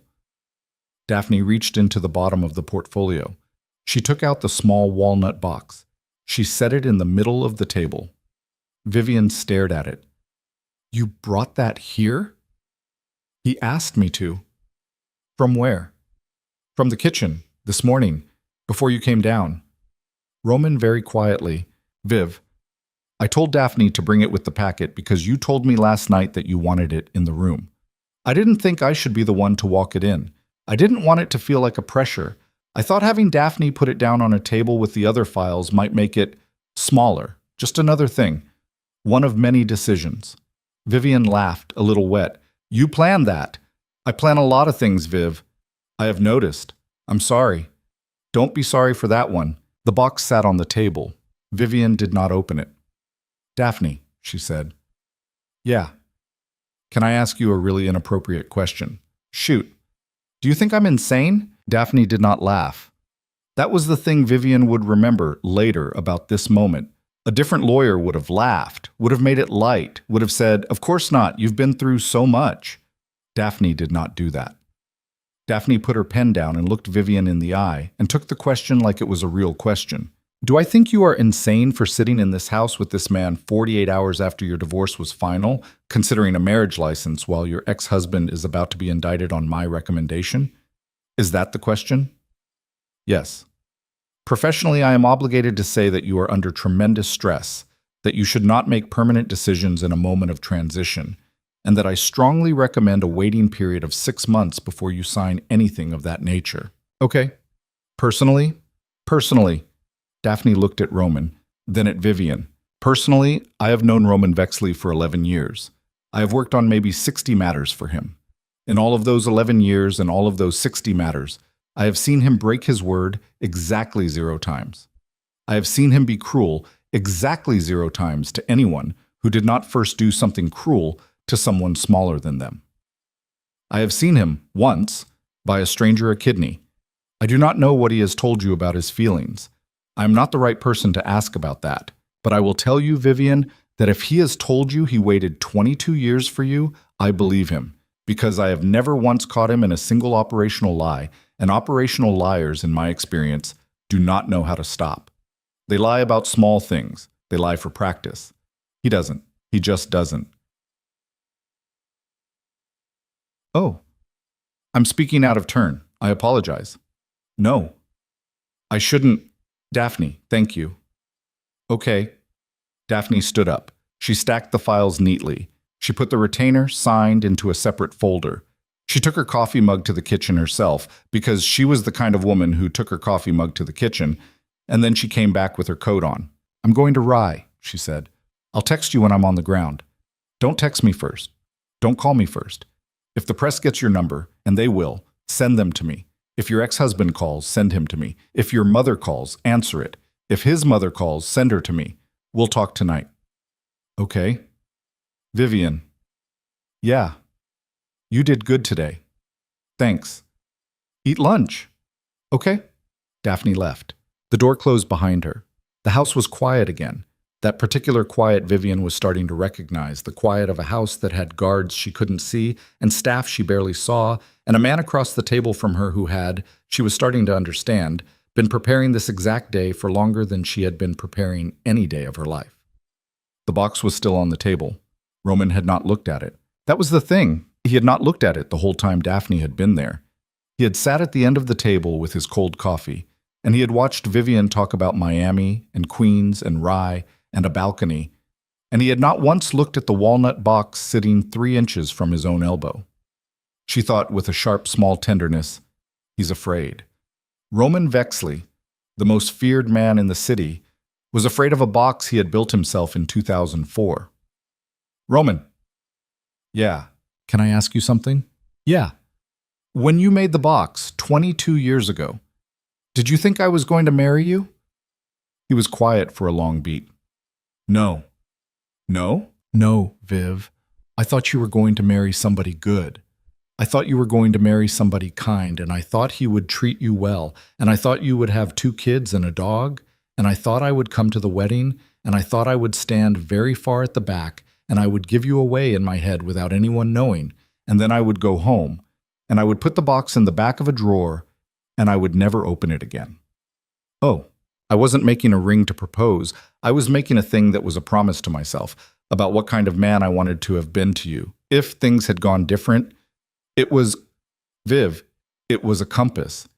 It wasn't for you. It was for me." "Then why did you keep it?" "Because the compass still worked. Every time I ever got close to being the kind of man my father was, I would open the drawer and I would look at the box and I would remember that I had made a thing in a garage in 2004 that said, 'You are somebody who does right by her, even if she never knows it.' And I would close the drawer and I would go do the next right thing." "Roman." "Yeah." "Open it." "Viv, open it." "I don't want to be the first person who opens that box, Roman. It's your box. It's been your box for 22 years. You open it." He looked at her. Then he reached across the table, very slowly, and he set his hand on the lid. His hand, she noticed for the first time, was not steady. The most feared man in the city had a small tremor in his index finger, and he hated it. She could tell, because he curled the finger under the other's the exact same way she had curled hers an hour earlier. He lifted the lid. Inside the box, on a square of faded blue felt, was a ring. It was not what she expected. It was not a big ring. It was not a flashy ring. It was a thin band of old yellow gold, and set into it was a small stone the color of river water. Not a diamond, she saw, but something gentler, an aquamarine maybe, with a small imperfection near the center that caught the light strangely. The band had been engraved once, on the inside, with something she couldn't read from this angle. What does it say? Inside? Yeah. It says Elmridge, July. She put her hand to her mouth. She was crying again. She was not surprised. She had cried more in the last 48 hours than in the last 14 years, and she had the distant sense that this was not a backslide, this was a catch-up. Her body had been in arrears. Her body was paying an old debt. July, she said. You told me on a stoop in July of 2003 that nobody had ever given you a thing they'd made with their own hands. I was 15 years old. I said, one day I will. I kept my word. That's all. Roman. Yeah. I'm not saying yes today. I know. I might not say yes for a year. I know. I might not say yes for 2. Viv, if you want to take 5 years, you take 5 years. That stone has been in that box for 22. 5 more isn't going to hurt it. She laughed. She put her hand out across the table, palm up. She did not ask him to put the ring on her finger. She asked him, without saying it out loud, to put his hand in hers. He did, and they sat there for a while, with 3 folders and a retainer agreement and an open walnut box on the table between them, and the city going on with its gray morning outside, and a woman in Miami calling her daughter to say the tuition was going to be fine. Don't worry, baby, it's going to be fine. And a man in Queens standing in his kitchen with his hands on the counter, breathing for what felt like the first time in 8 years, and a lawyer named Daphne Oduya on the Amtrak to Rye, with an unopened packet in her lap and a small speech ready in her head for a 67-year-old woman she had never met. And somewhere across the city, in a glass tower, a man was pacing his penthouse in socks, phone in one hand, drink in the other, hitting redial on a lawyer who wouldn't pick up, then on a banker who wouldn't pick up, then on an old friend who wouldn't pick up, then on the only woman whose number he had ever been able to trust to answer on the second ring, no matter how late, no matter how angry he had been, no matter what he had done. He dialed her. It rang once. It rang twice. It rang 4 times. It rang 7. It went to voicemail. It was the first time in 14 years that it had done that. And Adrian Cole sat down very slowly on the edge of his bed with his phone still against his ear, and he listened to his own wife's voice, his ex-wife's voice, he corrected himself, out of nowhere, and the correction felt strange and new and terrible. Tell him in a perfectly pleasant recorded tone that she was sorry she couldn't come to the phone and to please leave a message, and she would get back to him as soon as she could. He did not leave a message. He hung up. He stared at the phone. He put the drink down, and he put the phone down. And for one brief, honest second, before his pride rose up in him again like a flood, Adrian Cole understood exactly what was happening, and the understanding was a cold thing, and it sat in the middle of his chest like a stone, and it would sit there, he knew, for a long time. Then the feeling passed. Then he picked the phone back up, and he called someone else, and the wheel started to spin again the way wheels do on men who have not yet accepted that the wheel has left the road. The person Adrian called next was a man named Victor Holm. Victor Holm had been, for 11 years, the head of security at Cole Holdings, and before that, for 8 years, a specific kind of freelance consultant for a specific kind of clientele. He was 61 years old, ex-military, built like a refrigerator that had been in the family a long time, and he had a face that had never learned the expression surprised. He answered on the first ring, which Adrian took, for one fleeting second, as a sign that the world was not ending. Victor, Mr. Cole. Something's happening. Yes. A pause. Adrian's stomach moved. Yes? I came in at 5:30 this morning, sir. The company is... Let me use a word that is not panic. The company is experiencing multiple simultaneous events. Define events. The accounts at First Continental are frozen, not flagged. Frozen. A federal hold was placed at 3:15 a.m., which means somebody went to a judge at midnight and the judge woke up and said yes. That is not an ordinary thing, sir. That is a person with weight. Who? I don't know yet. Find out. I'm trying. Try harder, Victor. Victor did not respond to that. Victor never responded to that particular tone of voice, which was one of the reasons Adrian had kept him around. Victor treated tone the way a lighthouse treated weather. Noted, not influenced. Sir? What? The second event. Marcus Okafor is gone. Adrian's hand closed on the edge of the nightstand. Gone where? His apartment in Queens is empty. Furniture still there, clothes gone, phones off. I sent a man at 6 because I had a feeling. A feeling. I've been paying attention for a long time, sir. Mr. Okafor has been unwell for a while. I've been watching him. This morning he went. Where? I don't know. Wherever people go when somebody with resources takes them somewhere. Victor, somebody with resources. Yes. Somebody with resources took Marcus Okafor somewhere. Yes. Who? Sir. Who, Victor? Victor paused. In their 11 years, Adrian had never heard Victor pause before answering a question. It had always been one of the most reassuring things about him. When Victor paused, something very bad had happened. Sir, have you spoken to your ex-wife this morning? Adrian went cold, his whole body. The drink on the nightstand, the hand on the edge of the wood, the blood in his face. Victor. Have you, sir? I called. She didn't pick up. Do you know where she is? No. Sir. What, Victor? There is a photograph circulating from yesterday of Ms. Blake getting into a car outside the courthouse. Our people missed it in the first wave because they were watching the wrong door.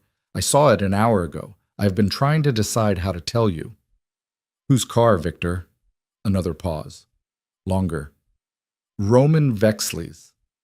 The silence in the penthouse was so loud it made Adrian's ears ring. No, Adrian said. No, Victor, that's a coincidence. There's 100 black cars in this city. You've got the wrong... I know the car, sir. Victor, I know the car. I know the driver. I have had my people shadow that car off the books for 3 years.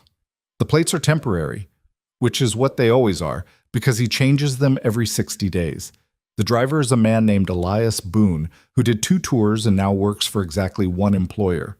The car is Mr. Vexley's. Miss Blake got into it at 11:04 a.m. yesterday. She has not been seen since. 3 years, Victor? Yes, sir. You've been following his car for 3 years without telling me? Sir. Why? Victor's voice got very quiet, in the particular way that a large man's voice gets very quiet when he is about to tell his employer something his employer will not want to hear, and when he has decided, after long consideration, to tell it anyway. Because I have known for about 3 years that he was going to come for you one day. And I wanted to know when, and I wanted to know how. Victor, I am telling you this now, sir, because there is no longer a point in not telling you. He came for you yesterday. He came for you a long time before yesterday. He has been coming for you quietly for a very long time. I thought I would catch some kind of signal in advance. I did not. He is better at this than I am, which is why I did not catch it, and which is why we are where we are. Sir, I am telling you this because if we are going to come out the other side, you need to know what room you are in. Adrian sat on the edge of his bed with his socks still on. He did not remember sitting down. He was not entirely sure when he had last stood up. Roman Vexley, he said. Yes, sir. And Vivian. Yes, sir. How? Victor, that doesn't make any sense. She doesn't know people like... Sir, may I ask a question? What? Did Ms. Blake ever mention a town in New Jersey called Elmridge? Adrian blinked. Yeah, a couple times growing up. That's where she... His brain caught very slowly on something. Wait, Elmridge. Victor, did he... Is that where... That is where Mr. Vexley was born, sir. His grandmother's house is 3 blocks from the house Ms. Blake grew up in. 3 blocks? Yes, sir. They knew each other. Yes, sir. How long? They were, by the accounts of two neighbors we identified many years ago, very close as teenagers. How close, Victor? Sir, how close? I never found any evidence that they were romantic, but they were close, for a period of several years, from approximately her 14th birthday until her first year of college. Then they lost contact. Until it appears, yesterday. Adrian put his head in his hands. It was not grief? He would not have called it grief. Adrian Cole was not built for grief. He was built for reaction, for movement, for the swing of the next deal. What sat on him, in his hands, on the edge of his bed at 9:47 in the morning, was a much older thing. The specific embarrassed rage of a man who has just learned that a story he thought was his had another author the whole time. She didn't tell me. No, sir. 14 years. She didn't tell me. No, sir. Why didn't she tell me? I don't know, sir. Victor. Sir? Was she... Did she... Were they... Sir, I cannot answer a question you are not quite asking. If you want to ask it, I will answer it to the best of my ability. If you don't, I will continue. Adrian did not ask it. He could not ask it. He could not ask it because he was afraid of the answer, and he was afraid of the answer because he had been, for 14 years, a man who had assumed that if his wife had ever loved anyone else, he would have known, on some animal level, by sheer proximity. And now here was Victor, telling him in a perfectly flat voice that Vivian had known Roman Vexley since before she could drive, and had not told him, not once, not on their honeymoon, not at her mother's birthday, not the night they'd fought about her signature on some contract she didn't remember signing. She had kept a person to herself. For 14 years. She had kept a whole person. And Adrian could not say, if he was being honest with himself, which was not something he was particularly practiced at, that he was surprised, because Vivian had always, underneath her quiet, had a thing she didn't share. He had known about it. He had tried, at various times, to find it. He had assumed, eventually, that it was smaller than it was. A hobby, an old diary, a friend who lived far away. He had never once, in 14 years, considered that the thing Vivian had kept was a boy from her hometown, and that the boy from her hometown had grown up into Roman Vexley. Victor. Sir. What do I do? Sir, you are asking the wrong question. What's the right one? The right one is, what is still yours? Adrian breathed in, out. Go, he said. Sir? Find out what's still mine. Make a list. Accounts that aren't frozen. Partners who are still picking up. Any board I can still walk into without being asked to leave. Anything. Everything. Find out what I have left at noon today. I need a goddamn map, Victor. Yes, sir. And Victor. Sir. You kept things from me for 3 years. Yes, sir. I'm not firing you. No, sir. You understand why. Because you cannot afford to fire me today, sir. And by the time you can afford it, you will have remembered that I am the only person on your payroll who told you the truth this morning. Yeah. Yes, sir. The line went dead.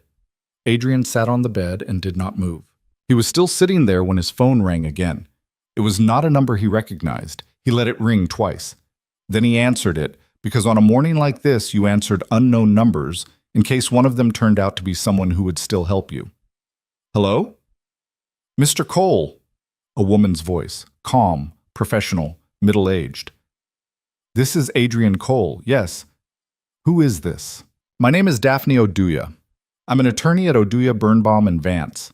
I'm calling to inform you that as of 9 a.m. this morning, my firm represents Vivian Blake. If you would like to contact Ms. Blake for any reason, you are instructed to contact me. My direct line is on my card. Your personal attorney will have a copy of the engagement letter by 11 a.m. A long silence. You're joking. No, Mr. Cole. Vivian hired you. Ms. Blake did, yes. With what money? Her accounts are... Ms. Blake's personal accounts, which were not community property, are untouched. Her retainer was paid from them at 9:12 a.m. this morning. Please don't contact her. I'll be your point of communication going forward. Ms. Oduya. Yes, Mr. Cole. Do you know what you're getting into? Yes, Mr. Cole. I don't think you do. Mr. Cole, with respect, I know exactly who my client is, and I know exactly who you are, and I know exactly who the gentleman is in whose house my client is currently residing. I have weighed all three of those quantities, and I have come to a professional decision I am very comfortable with. Please don't contact Ms. Blake. Have a good morning. She hung up. Adrian looked at his phone. He laughed. It was not a good laugh. It was the laugh of a man realizing that the floor he had been standing on was, in fact, a floor on a specific building, and that the building had been sold to someone else several hours ago, and that the new owner was, at this moment, in the lobby, walking in. He called his mother. She answered on the second ring. Adrian? Ma? Adrian, I saw the paper. What is going on? Ma, I need... Adrian, what have you done? Ma, listen to me. I need you to do something. I need you to call Aunt Ro. I need her to call Judge Fenley. I need a meeting with him today. Today, Ma, do you hear me? I don't care if she has to drive out to Greenwich and pull him off a golf course. I need... Adrian. Ma, listen. Adrian Michael Cole. Judge Fenley called Aunt Ro at 6:30 this morning. Adrian stopped. He what? Judge Fenley called Aunt Ro at 6:30 this morning to tell her, and I am quoting, Rosemary, I love you, but do not call me about your nephew, and do not call any of my colleagues about your nephew, because what is coming for your nephew is larger than me, and I would like to retire on schedule. That's what she told me. She was crying, Adrian. Ma, Adrian, whatever you have done, you are on your own. Do you hear me? Ma, this is Vivian. I know it is Vivian. Adrian, Vivian did not do this to you alone. Vivian is not capable of doing this to you alone. You know that and I know that. There is a man.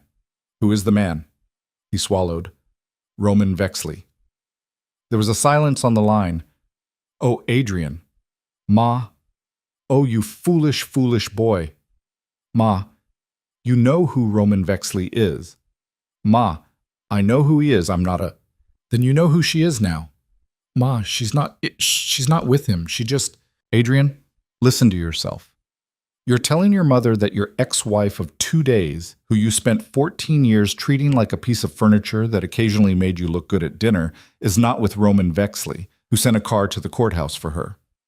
Adrian, darling, I love you. I have loved you since the moment the nurse put you on my chest. I am telling you this because I love you.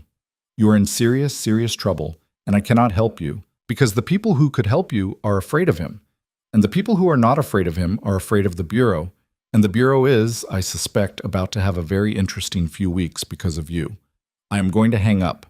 I am going to call my lawyer, not your lawyer, my lawyer, and I am going to make sure that whatever is coming for you does not touch me or your father.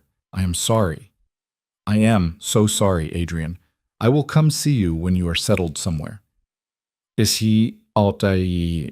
When I'm settled, I love you, baby. She hung up. Adrian sat on the bed. His phone was hot in his hand. He looked at it like it was a thing that had betrayed him, and he set it down very carefully on the nightstand next to the drink. He stood up. He walked into the bathroom. He looked at himself in the mirror. He did not cry. Adrian Cole had not cried since he was 19 years old. The muscles required for crying had atrophied in him, the way muscles do in a limb kept too long in a sling. What happened to him in the bathroom at 10:04 a.m. on a Tuesday in late April was a much quieter thing, and it happened in a mirror with a crack in the corner that he had been meaning to have someone fix for 6 months. He understood that he was alone, not legally alone. Legally, he had a team. Criminally, he would have another team, soon, an expensive one. Publicly, there would be surrogates, allies, old friends with reasons of their own. He was, in that sense, far from alone. What had left him was the other thing, the thing he had never thought to count, the thing he had mistaken for having enough people. His mother had just hung up on him. His mother had hung up on him, and she had used the word settled, the way you used it for a dog. And somewhere across the city, in a warm kitchen in a brick house on a quiet street, there was a woman eating lunch. She was eating lunch because her lawyer had told her to eat lunch, and because a man with reading glasses and a mug of Folgers had reheated the soup Elena had left, and because, for the first time in a long time, she had noticed she was hungry, and the noticing had felt like something. She was not thinking about Adrian. That was the thing that would have hurt him most, if he had known it. Not the list of people who were dismantling his life. Not the frozen accounts. Not the U.S. attorney who had, by 11 a.m., received a packet from Daphne Oduya that would consume the next 14 months of her life. Not the reporters who were even now assembling in the lobby of a glass tower on Park Avenue to stake out a penthouse in case its occupant came down for coffee. What would have hurt him, if he had been able to see it, was the simple domestic fact that his ex-wife was eating soup at a stranger's kitchen island, and she was laughing at something Roman had said about the soup, and she had not thought about Adrian Cole in almost 40 minutes. "It's too salty," Roman said. "It's not. Elena made it with the wrong stock. I can tell." "Roman, it's fine. I can go get something else. It's soup. We're eating soup. Stop trying to fix the soup." "I'm trying to—" "You're trying to do something. Sit down. Eat the soup." He sat. He ate the soup. She watched him eat the soup, and she realized with a small surprise that she was studying him. Not the way you study a new face, but the way you study an old face you had once known well and had not seen in a very long time. She was looking at him to find the boy. The boy was in there. The boy was in the way he held a spoon, which was a particular way. Left hand, thumb a little too high on the handle. The boy was in the little crease he got between his eyebrows when the soup was, in fact, too salty, and he didn't want to say it again because she'd told him to stop. "Roman." "Yeah." "I want to go home." He looked up. "Home?" "To Elmridge. I want to see my mom, today." He set the spoon down. "Today." "Today. Daphne said she'd be back tonight. I don't have anywhere to be until then. I don't want to sit in this house and wait for a phone call. I want to go home." "Viv, the press." "I know. If you go to your mom's, they'll find her. They already found her. Adrian's been calling her for weeks. They know where she lives. The only people who haven't talked to her about this are me and you. I want to go. I want to go today. I want to take her to lunch. I want to sit in her kitchen. I want to hear her tell me for the 100th time that I should have been a nurse, and I want to—" Her voice shook, finally, a small visible thing. "I want my mom, Roman. I just want my mom." He did not argue. He stood up. He took her bowl and his bowl and put them in the sink. "Give me 40 minutes. "For what?" "To make it safe." "Roman, Viv, you go see your mother." "Of course you go see your mother. I am going to make sure that when you walk up that driveway, there are no cameras on it, no reporters in the bushes, and nobody across the street with a lens. I am going to make sure your mother gets to have her daughter in her kitchen without having to explain herself to a stranger on her lawn. 40 minutes. Go get your coat." "Okay." "Okay." They drove out to Elmridge in an old gray car she didn't recognize because Roman had decided, correctly, that the black one from yesterday was now a car that photographers could identify. Elias was still driving, but he was in civilian clothes, a flannel and jeans, and he looked from 10 feet away like a man who might be on his way to fix somebody's furnace. The neighborhood hadn't changed. That was the first thing. That was always the first thing about Elmridge. The trees were bigger. The paint on a few of the houses was newer. A corner store had become a different corner store. But the sidewalk still had the same cracks, and the cracks still ran in the same directions, and Vivian found herself in the back of the car counting them the way she had counted courthouse ceiling tiles the day before, because some instinct in her needed something to count. Roman was looking out his window. He was quiet in a particular way. His jaw was doing a thing. "Roman." "Yeah." "Have you been back?" "No." "Not once?" "Not since my grandmother died." "When was that?" 2011. "Oh." "Yeah. Are you okay?" He looked at her. "I have been doing a lot of things for the last 2 days, Viv, and none of them have been okay. I am in a car going back to the block I grew up on for the first time in 15 years, with you, to go to your mother's house, and your mother is going to look at me, and I do not know what she is going to see. I am not okay, Viv. I am here. That is a different thing." "Yeah. That is the best I can do today." "Yeah. I'll tell you when I'm okay again, I promise." She reached across the seat and took his hand. She had not done that yet. They had held hands across a kitchen table, palms up, hours before. This was different. This was the back of a car moving through a neighborhood they had both been young in, And she took his hand without looking at him, and he squeezed hers once, hard, and neither of them said anything else for the rest of the drive. The house was still pink. Her mother had painted it pink in 1994 because Vivian had wanted pink. And she had been 5, and she had cried, and her father... This was before her father had left. Before any of that. Her father had said, "Paint the damn house pink, Linda. The kid wants pink." And her mother had painted it pink, and 32 years later it was still pink. A little faded now, with white trim that needed redoing, and a porch with 2 mismatched rocking chairs on it, because her mother had never thrown out the one from 1998, even though the one from 2010 was perfectly good. There were no cameras on the lawn. Vivian had not even quite noticed until she noticed. The street was clear. There was a man at the end of the block pretending to check his tire. There was a woman across the way walking a dog that was not, Vivian suspected, actually hers. There was a truck parked 2 houses down with nobody in it. All of these people, she understood, worked for Roman, or worked for someone who worked for Roman, and they had, in 40 minutes, made her mother's street into a place where a daughter could walk up a driveway without being photographed. She did not thank him for it. She was not going to start thanking him for it. Thanking him for it, she had already decided, would be a thing that made it strange. It wasn't strange. It was apparently what he did. It was how he loved.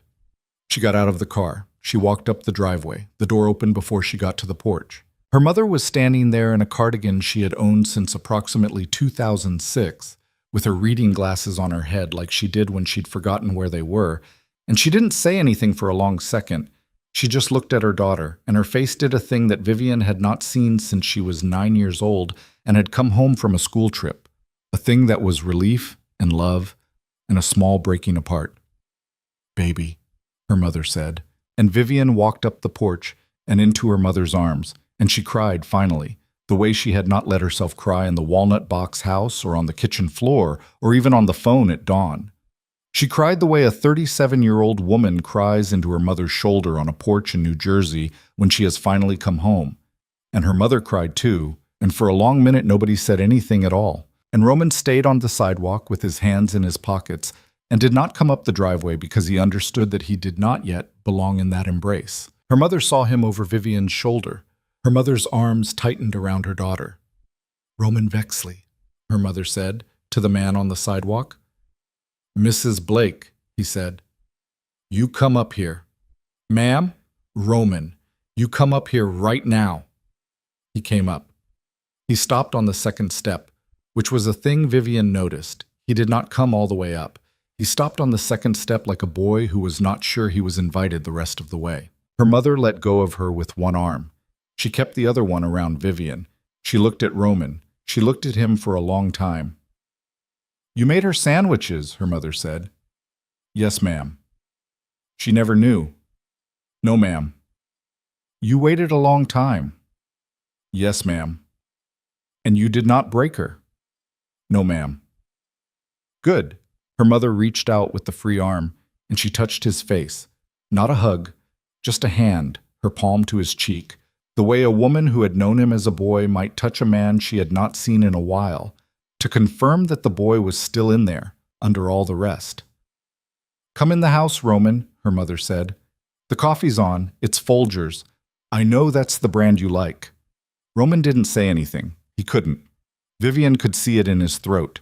And then the 3 of them went inside, and the door closed behind them, and the men at the end of the block and across the way and in the parked truck kept doing what they had been doing, and the pink house on the quiet street went on being a house, and a woman who had spent a morning pretending to be smaller than she was started, for the first time in a long time, to take up the exact amount of room she was meant to. The kitchen in the pink house smelled the way it had always smelled, which was coffee and Murphy's oil soap and the particular warmth of a radiator that was one season past needing to be bled. Linda Blake moved around it the way she always had, slightly too fast, opening the wrong cabinet first, muttering at herself, then finding the right cabinet and pretending she had meant to open the first one. She had put Roman at the table the same way she had put him at the table in 2003, which was to say at the chair closest to the wall, where a boy could sit with his back safe, because Linda had always understood, without anyone having to tell her, that some boys needed a wall behind them in order to eat. Roman did not sit down right away. He stood in the doorway of the kitchen and looked at it.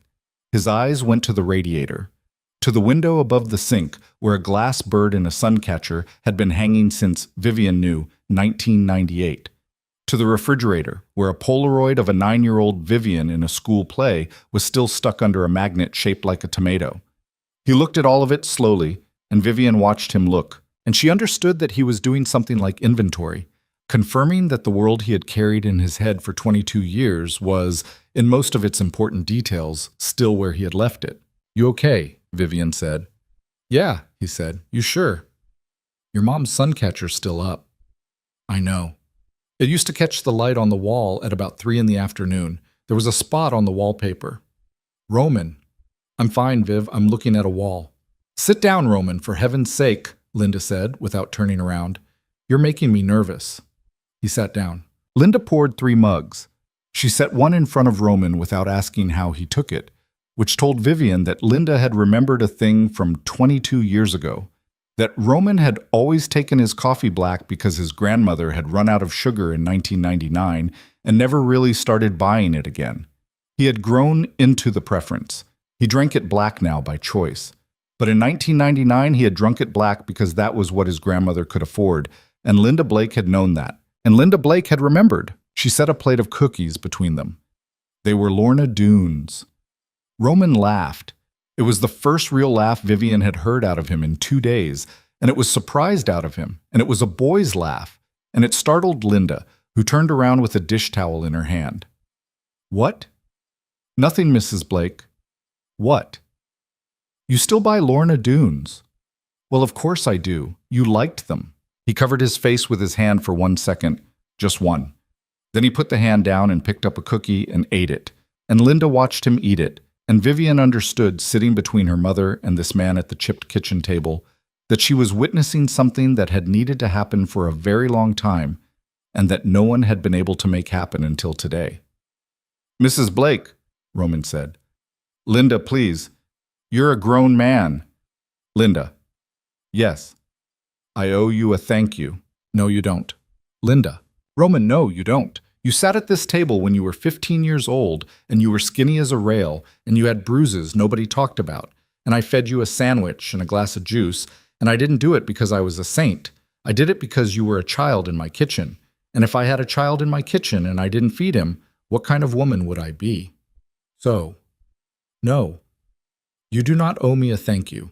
You owe my daughter a thank you for sitting on my stoop with you that summer, because she was the only one your age who did. And I don't know if you know this, Roman, but her not sitting on that stoop with you would have been the thing that broke you, not the other things. I watched it happen. I watched her sit down next to you the first day, and I watched you not break. Thank her, not me. Ma. Hush, Vivian. Roman looked at Vivian across the table. He looked at her for a long moment, the kind of look that had weight. Vivian did not look away. Thank you, he said. Don't. I'm going to say it, Viv. I don't want to cry at my mother's table. You're going to anyway. I know. Thank you, Viv, for the stoop. Okay. Okay, she cried. Not for long. Linda handed her a paper napkin from a stack that said Sal's Deli on it in faded red letters, because Linda had been stealing paper napkins from Sal's Deli since the Clinton administration. And Vivian wiped her face, and Roman drank his coffee, and Linda went back to the counter and pretended very badly not to be crying herself. They sat like that for a while. Then Linda said, without turning around, I know what you do, Roman. Roman set his cup down. Ma'am. Linda. Linda. I know what you do. I've known for a long time. I read. I pay attention. I don't pretend to not know a thing when I know it, which is, by the way, the difference between a grown woman and a young one, Vivian. Take notes. Ma, I'm speaking, Vivian. Okay. Linda turned around. She folded her arms. She looked at Roman. I'm going to say this once, Roman, and then I am not going to say it again, and I am not going to ask you about it for the rest of my life, because I am too old for that, and we are all too tired for that. Is that agreed? Yes, ma'am. Linda. Linda, I do not want to know the details. I am not asking for the details. I am telling you what I know, and I am telling you what I expect. I know that you run a certain kind of operation in this city. I know that there are some people who are afraid of you, And I know that some of those people have earned being afraid of you. And I know that some of them probably haven't. I know that you have done things I would not be able to look at. I am not asking you to tell me about those things. You are a grown man. You made your bed. I am not going to make it for you, and I am not going to stand over it and inspect the corners. Okay? Okay. But my daughter sat on your stoop when you were 15, and my daughter just got out of 14 years with a man I never liked and couldn't prove anything about. And my daughter is in my kitchen for the first time in 2 years because of you, and so I want to tell you a thing. Yes, ma'am. Linda. Linda. She is not a project. He was very quiet. No, ma'am. She is not a thing you fix, Roman. She is not a thing you win. She is not a thing you wait for now that the waiting is done. She is a grown woman. She is my grown woman. She belongs to herself. Do you understand me? Yes. Say it back. She belongs to herself. Good. Linda, I'm still speaking, Roman. Okay. If I ever see a bruise on her, Roman Vexley, if I ever see one fingerprint, if I ever see her small the way she was small last Christmas when I took her to the mall and she flinched at a sales clerk, I don't care what you are in this city. I don't care how many men you have. I will walk into whatever house you are in with a cast iron pan and I will swing it. Are we clear? Yes, ma'am. Linda. Linda.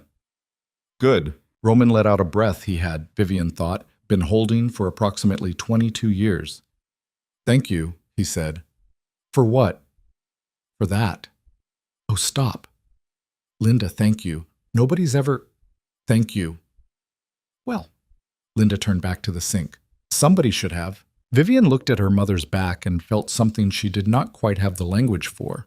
It was not pride exactly. It was not gratitude. It was something older than both.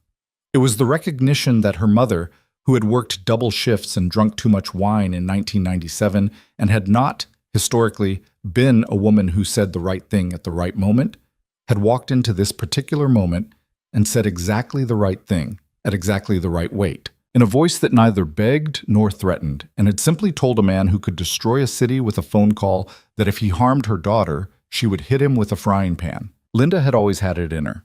It had just taken 58 years and a bad marriage of her daughters to bring it all the way to the surface. They stayed until the lights started going yellow in the kitchen, which was the way it always did in Linda's kitchen at about 4 in the afternoon in the spring. Linda made them eat sandwiches. They were turkey. They were Roman's exact sandwiches from 2003. Turkey, cheese, no mustard. And Linda did not say a word about it. She just made them and set them down and nobody commented, because some things were better when they weren't remarked on. Vivian's phone buzzed once while they were eating. It was Daphne. Landed in Rye. Meeting went well. I'm going to need a minute before I can type about it. She is okay. She is better than okay. I will call you at 8. Vivian set the phone face down. Roman looked at her across the table. Daphne. Yeah. Okay. Okay. He nodded. He didn't ask. Linda was watching them. You two have a thing, Linda said. Ma. I'm not asking. I'm observing. You're asking. Fine. I'm asking. We have a thing, Ma. How much of a thing? We have a thing we are deciding about, Ma. Slowly, on purpose. I'm not going to describe it to you at this table. Okay? Okay. Is there a ring involved? Ma. Vivian, you are 37. I am 58. We are not pretending I don't know what a man with a box is for. Is there a ring involved? Vivian and Roman looked at each other. There's a ring, Roman said. Have you put it on her finger, Roman Vexley? No, ma'am. Why not? Because she hasn't asked me to. Good answer. Thank you. Vivian. Yes, Ma. When you ask him to, you tell me first. I am not asking to be at a wedding. I am not asking for a ceremony. I do not need a dress, and I do not need a chicken dinner, and I do not need to meet his family. I am asking to know before I read it in a newspaper so that I can stand in my kitchen and say, oh good, my daughter has married her stoop boy. Is that agreed? Yes, Ma. Good. Ma, we are months away from that. I know, baby. I know. Linda reached across the table and put her hand over Vivian's. It was the first time Linda had done that in probably 4 years. Vivian had not realized she had been keeping count. "Take your time," Linda said. "I will. Take your time and eat a sandwich and let him wait. He doesn't mind waiting." "No," Vivian said. "He doesn't." Her son. They drove back into the city in the gray car, and by the time they hit the bridge, the sun was properly down, and the skyline was lit up the way it always was. The big, indifferent, lit-up skyline that did not care who owned what.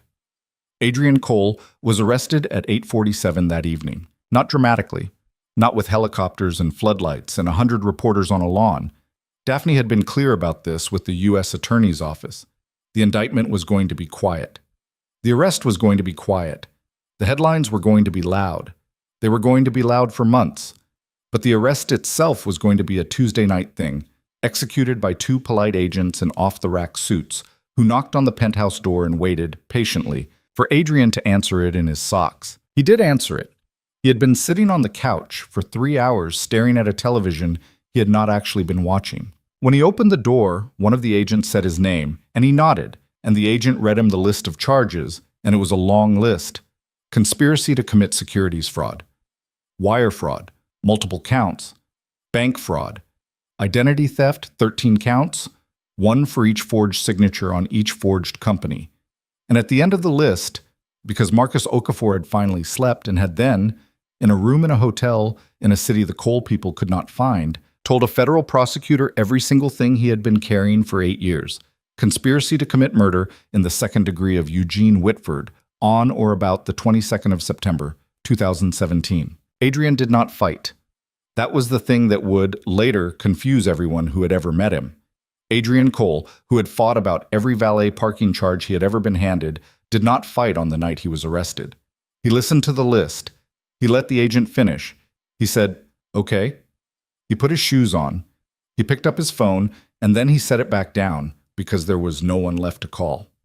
He walked out of the penthouse in handcuffs. There was one reporter in the lobby. It was a young woman from a local paper who had been staking out the building on a hunch for 6 hours, eating a cold pretzel. She took one photograph. It was blurry. It would run on the front of her paper the next morning, and it would be, for the rest of Adrian Cole's life, the only photograph of him most people remembered. A tired man in socks and loafers being walked across a marble lobby by 2 polite strangers, with a coat thrown over his shoulders by an agent who was being, in his small, careful way, kind. In the pink house in Elmridge, Linda Blake watched the arrest on the 11 o'clock news with a glass of wine in her hand and a cat on her lap, and she did not say anything, and she did not call Vivian because Vivian was sleeping. In a brick house on a quiet street in the city, Vivian was not sleeping. She was sitting on the kitchen floor with her back against a cabinet, with Roman sitting on the floor across from her against the opposite cabinet, because he had come down for water and found her there and had sat down without asking if it was okay. They had between them a bottle of wine they were not really drinking and a plate of crackers neither of them was really eating. Vivian's phone was face down on the tile. It had buzzed once, 20 minutes earlier, and she had turned it over, and she had read the 2-word text from Daphne, "It's done," and then she had turned it face back down, and then she had sat there on the floor, and she had started, very quietly, to shake. Roman had come down for water. He had sat down. He had not said anything. That was what she needed, and he had known it. "Roman, yeah, I don't feel better. I know. I thought I would feel better. I know. Why don't I feel better?" "Because he was your husband, Viv. For 14 years. The fact that he was a bad husband does not mean he was not your husband. You loved him, once. You loved the man you thought he was.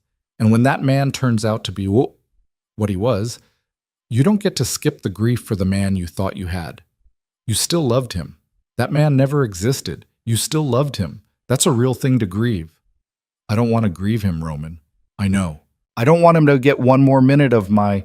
"He's going to get a lot more minutes, Viv. For a while. That's what grief is. It takes the minutes it takes. Is that supposed to be comforting?" "No." "Okay. I'm not trying to comfort you, Viv. I'm sitting with you. That's a different thing." "Yeah. Yeah." A pause. The fridge hummed. Outside, very far, a siren went. Roman. Yeah. The thing with Marcus and Carla and Marin in Rye. Yeah. Was that... Did we do the right thing? Viv. I mean it. I'm asking. Did we do the right thing? He's going to go to prison. For a long time. Maybe for his whole life. I set that in motion. I set it in motion on a kitchen island at 4:17 in the morning, and I want to know before I go to sleep tonight if I did the right thing. Roman set down the glass of water. I'm not the right person to ask, Viv. Yes, you are. No, I'm not. I'm a person who has done things you don't ever want to know the details of. I am not a moral compass. I can tell you what I think, but I can't tell you if it's right. I stopped using that word a long time ago because I stopped being qualified to use it. Roman. Yeah. Tell me what you think. He looked at her. I think Gene Whitford was 59 years old, he said, and I think he had 4 grandchildren. I think the youngest one was 3 weeks old when he died, and I think that grandchild is 8 years old now and has been told her whole life that her grandfather fell. I think that grandchild is going to grow up now and be told the truth. I don't know if knowing the truth is going to be easier or harder than not knowing it. I think that's a thing her mother is going to have to decide. But I think she's going to get the chance to decide it, which she didn't have before. And I think that chance is a thing worth doing difficult work for. Okay. I think Marcus Okafor was going to die of this, Viv. Inside. I think he was going to drink, or he was going to get in a car, or he was going to sit in a chair for too long and something in him was going to give out at 49 years old. I think now he's going to live. I think his kids are going to have a father. I don't know what they'll tell them about why they moved, and I don't know what their new last names are going to be, but I know that a 14-year-old boy is going to have his dad, and that's because of a conversation you and I had on a kitchen island at 4 in the morning. Okay. I think Carla Reyes is going to testify in a federal courtroom in about 4 months, and her daughter is going to start college in the fall, and the tuition is going to be paid, and Carla is not going to know, until maybe years from now, that she has people. I think a person who has spent 6 years thinking she was alone is, quietly, starting to not be alone. I think that matters. Okay. I think we did the right thing, Viv. I don't know if it's going to feel right. I don't think right things always feel right. I think sometimes they feel like sitting on a kitchen floor at midnight shaking, but I think we did it. She nodded. She couldn't quite speak for a minute. Roman. Yeah. I don't want to be the kind of person who does this for a living. Then don't. What? Then don't. Don't be that person. Today was today. Tomorrow will be tomorrow. You don't have to take down a different empire every month, Viv. You did this one because he was yours to do. That doesn't mean you go looking for the next one. Then what do I do? I don't know. That's yours to figure out. But you have time. You have money. You have a mother who would like to see you more than twice a year. You have a box on a kitchen counter whose contents you haven't decided about yet. You have a whole life, Viv. You had one before today, too. You just couldn't get to it. Now you can. She sat there for a long minute. I want a garden, she said. He looked at her. A garden. I don't know, something. I had one when I was a kid. You remember. The one behind my mom's house, with the tomatoes. The one you used to water when we were both 15, because my mom was at work and I kept forgetting. I remember. I want that. Not that exact one, but something.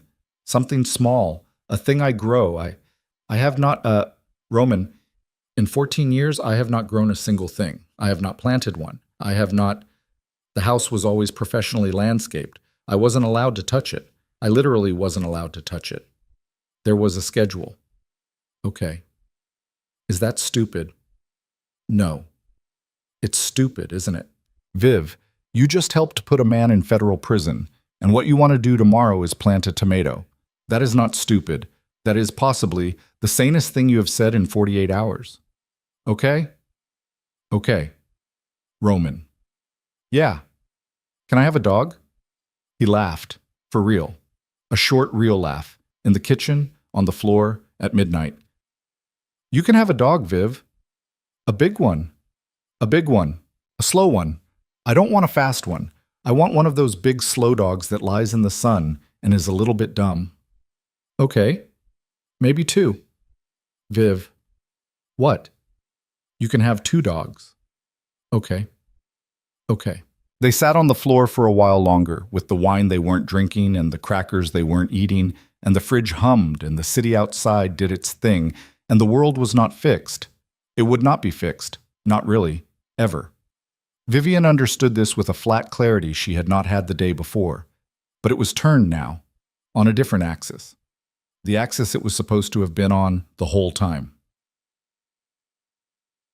A lot of things happened in the next year that were, if you had been reading about them, very dramatic. The trial of Adrian Michael Cole ran for 71 days and was, at various points, the lead story on every news network in the country. Carla Reyes testified on day 19. Marcus Okafor testified on day 34.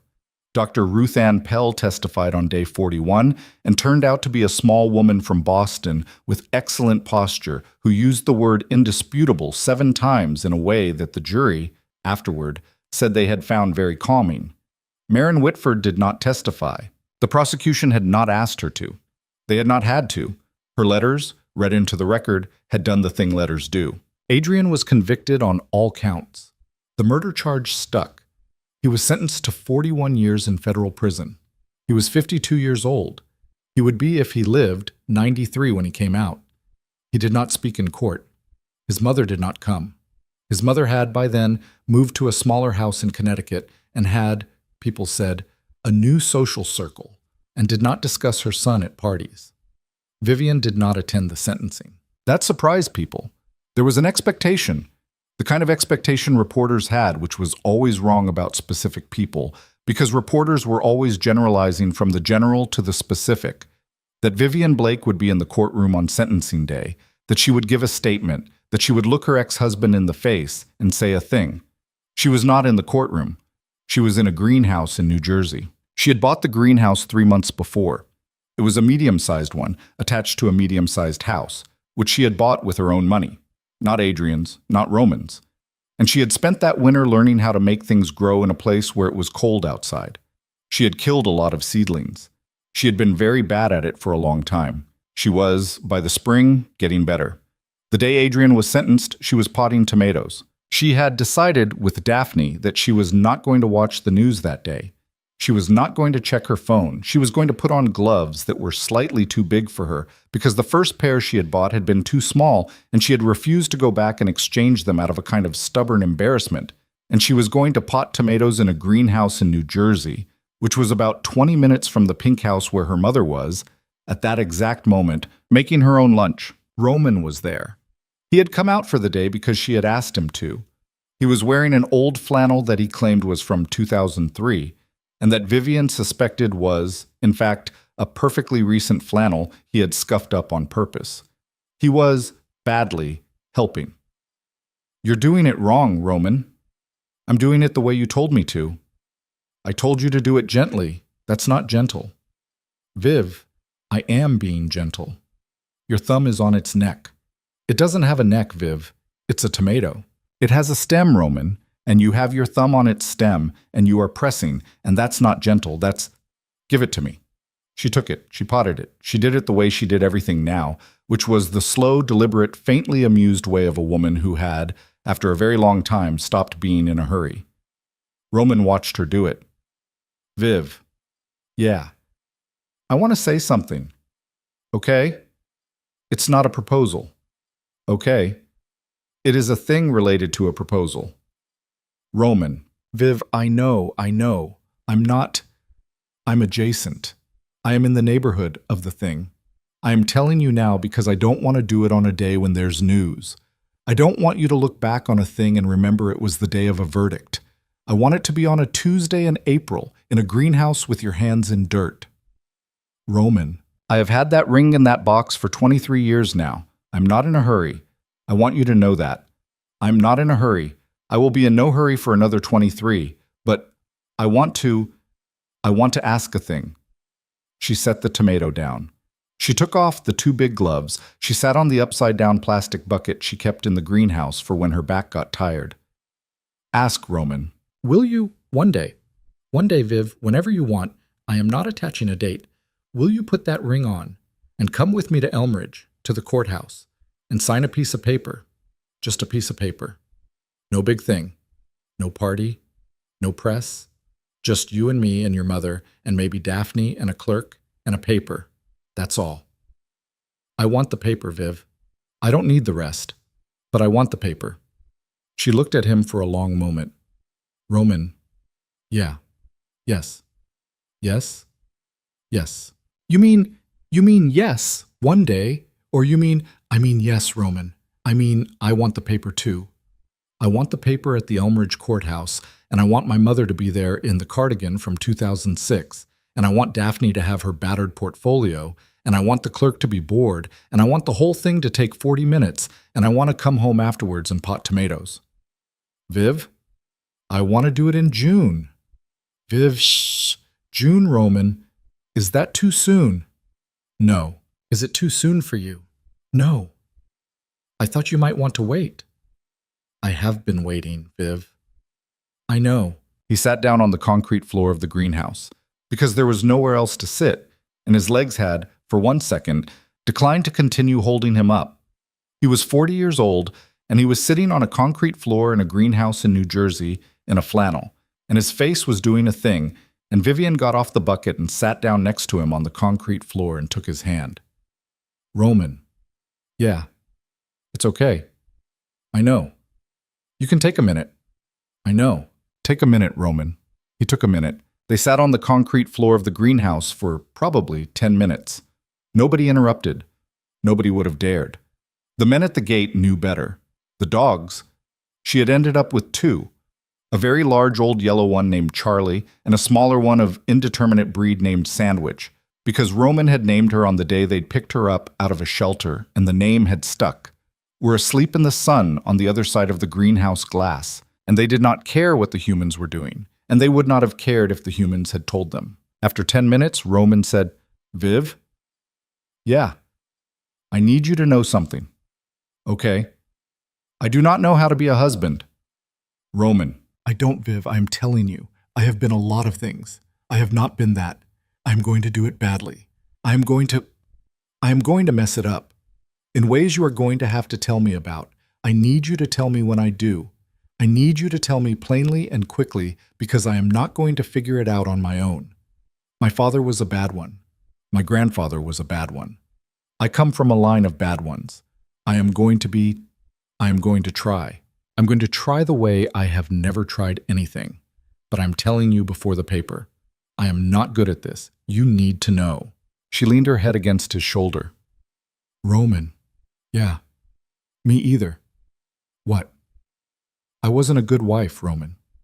Viv. I wasn't. I was a wife to a bad husband, which meant I spent 14 years trying to be a particular kind of thing that wasn't me, and by the end of it, I didn't know how to be anything else. I don't know how to be a wife either, not a real one. I was never a real one. I was a performance of one. I'm going to mess this up too, Roman. I am going to be closed off. I'm going to not know how to say a thing until 3 days after I should have said it. I'm going to flinch at things you don't mean. I'm going to apologize for things that aren't my fault because my body hasn't figured out yet that I'm allowed to stop. I am going to ask you to wait for me on things, and I am going to need you to actually wait. I am telling you too, before the paper. He put his hand over hers. Okay. We'll figure it out, Viv. Yeah. Badly. Yeah. Together. Yeah. Cool. They got married on a Tuesday in June in Elmridge at the courthouse on Main Street at 11:04 a.m., which was, neither of them commented on it, but both of them noticed. The exact minute Vivian had stepped into Roman's car outside a different courthouse 14 months earlier. Linda was there, in the cardigan from 2006, with her reading glasses on her head. Daphne was there, in the navy suit with the battered portfolio. Miriam was there, the woman who made apricot jam and had 3 cats, and who had, 13 months earlier, made a phone call that had changed 2 lives. Elias Boone was there because he had refused to stay in the car. The clerk was a man named Marvin who had processed 4 marriages already that morning, and he was tired, and he did not recognize any of the names on the paper because Vivian had filed under Blake, and Roman had filed under his grandmother's last name, which was Costa, which was the name he had stopped using a very long time ago and which he had, that morning, picked back up. Marvin said the words. They said the words back. Vivian signed Vivian Ellen Blake with her real signature, which was the signature of a woman who signed only for herself, and Roman signed Roman Anthony Costa with a hand that did not quite stop shaking, and Linda, against every promise she had made to herself about not crying, cried, and Daphne handed her a tissue from the battered portfolio, and the thing was done. The ring went on Vivian's finger in the hallway afterwards, because Roman had, in a very un-Roman move, forgotten to bring the ring out of his pocket during the ceremony. Vivian laughed at him for 10 minutes. He took it with the tired, happy, slightly shamefaced grace of a man who had, after 40 years, stopped being perfectly in control of his own face, and who was finding, to his surprise, that he didn't mind. They went to Sal's deli for lunch. Sal was dead by then. He had been dead for 3 years. His daughter ran the deli now, a woman named Joni, who had been 2 grades below Vivian in school, and who did not recognize either of them for almost a full minute, and who then recognized Linda first, and who then put it together, and who then said, "Oh my God, Vivian Blake." And Vivian said, "Hi, Joni," and they hugged across the counter, and Joni did not ask any of the questions she obviously wanted to ask, because Joni was a Jersey woman who knew, on sight, when not to ask. They ate at the back table, 6 of them, 7, once Elias finally came inside. It was, and Vivian would think about this later with a certain quiet satisfaction, not a glamorous wedding lunch. The sandwiches were wrapped in paper. The iced tea came in a pitcher with a chip on the rim. Somebody at a different table was, very loudly, complaining to Joni about the price of pastrami. It was the best meal Vivian had ever eaten. That was the part she would remember. Not the ring, not the paper, not the courthouse. A pastrami sandwich in a deli in a town she had spent 14 years trying not to think about, with a mother who was embarrassing her and a lawyer who was pretending not to cry into her pickle, and a husband who was, in the reflection of the window behind him, watching her eat the way he had always, apparently, watched her eat, like a person watches weather they've been told they wouldn't live to see. Bucks. The lesson, if there was one, was not complicated. Vivian would think about it for years afterward, and she would never quite say it out loud. Because the moment you said a thing like this out loud, it stopped meaning what it had meant when it was just a thought. But she thought it often. She thought it when she was potting tomatoes, and when she was walking the dogs, and when she was sitting on the porch of the pink house drinking coffee out of her mother's yellow mug. The lesson was that some people wait for you. Not the way Adrian had waited, which was not waiting at all, which was a kind of assumption. A man assuming a woman would be exactly where he left her because he had never once considered that she was a separate thing with her own legs. That wasn't waiting, that was storage. The other kind of waiting was different. The other kind of waiting was a boy making sandwiches in your mother's kitchen on Sunday when you weren't home and never telling you. It was a box in a drawer for 23 years. It was a car idling outside a courthouse at 8 in the morning for a 3-hour trial, just in case. It was a man choosing, every single day for 2 decades, to not become his father, to not become the thing his blood told him to be. Because somewhere in the back of his life there was a stoop, and a girl who had sat on it with him, and a promise he had made to himself on her behalf without ever telling her. That kind of waiting did not make a person entitled to you. That was the part a lot of men got wrong. That kind of waiting made a person worthy of being considered by you, if and when you got to the place where considering was something you had room for. Vivian had for 14 years been in a marriage that had not left her room to consider anything. She had been in a structure, a schedule, a performance. She had been a piece of furniture that occasionally made a man look good at dinner, and the furniture had not had room to decide anything. And then, on a rainy day outside a courthouse, she had gotten into a car, and a man in the back seat had said, "Get in, Viv," and she had gotten in. And what she understood now, more than a year later, potting tomatoes in a greenhouse in New Jersey, with dirt under her nails and a ring on her finger that was older than her marriage had been. What she understood now was that the car had not saved her. She had saved herself. The car had just been there when she was ready, and the man in the car had been careful, for 22 years, to become the kind of man who would be allowed to open the door when the moment came, and who would, after opening it, let her decide whether to get in. That was the whole thing. That was everything. The rest was tomatoes and a mother in a cardigan and a yellow dog named Charlie asleep in the sun, and a small dog of indeterminate breed named Sandwich, and a courthouse in Elmridge on a Tuesday in June, and a pastrami sandwich at the back table of a deli run by a woman 2 grades behind her in school, and a city that had once belonged to a man who had assumed it always would, and a woman who had finally stopped apologizing, and a boy who had finally stopped waiting, and a life, quiet and imperfect and slow, and hers, unfolding in a pink house, and a greenhouse, and a brick house on a quiet street, under a sky that did not any longer feel gray.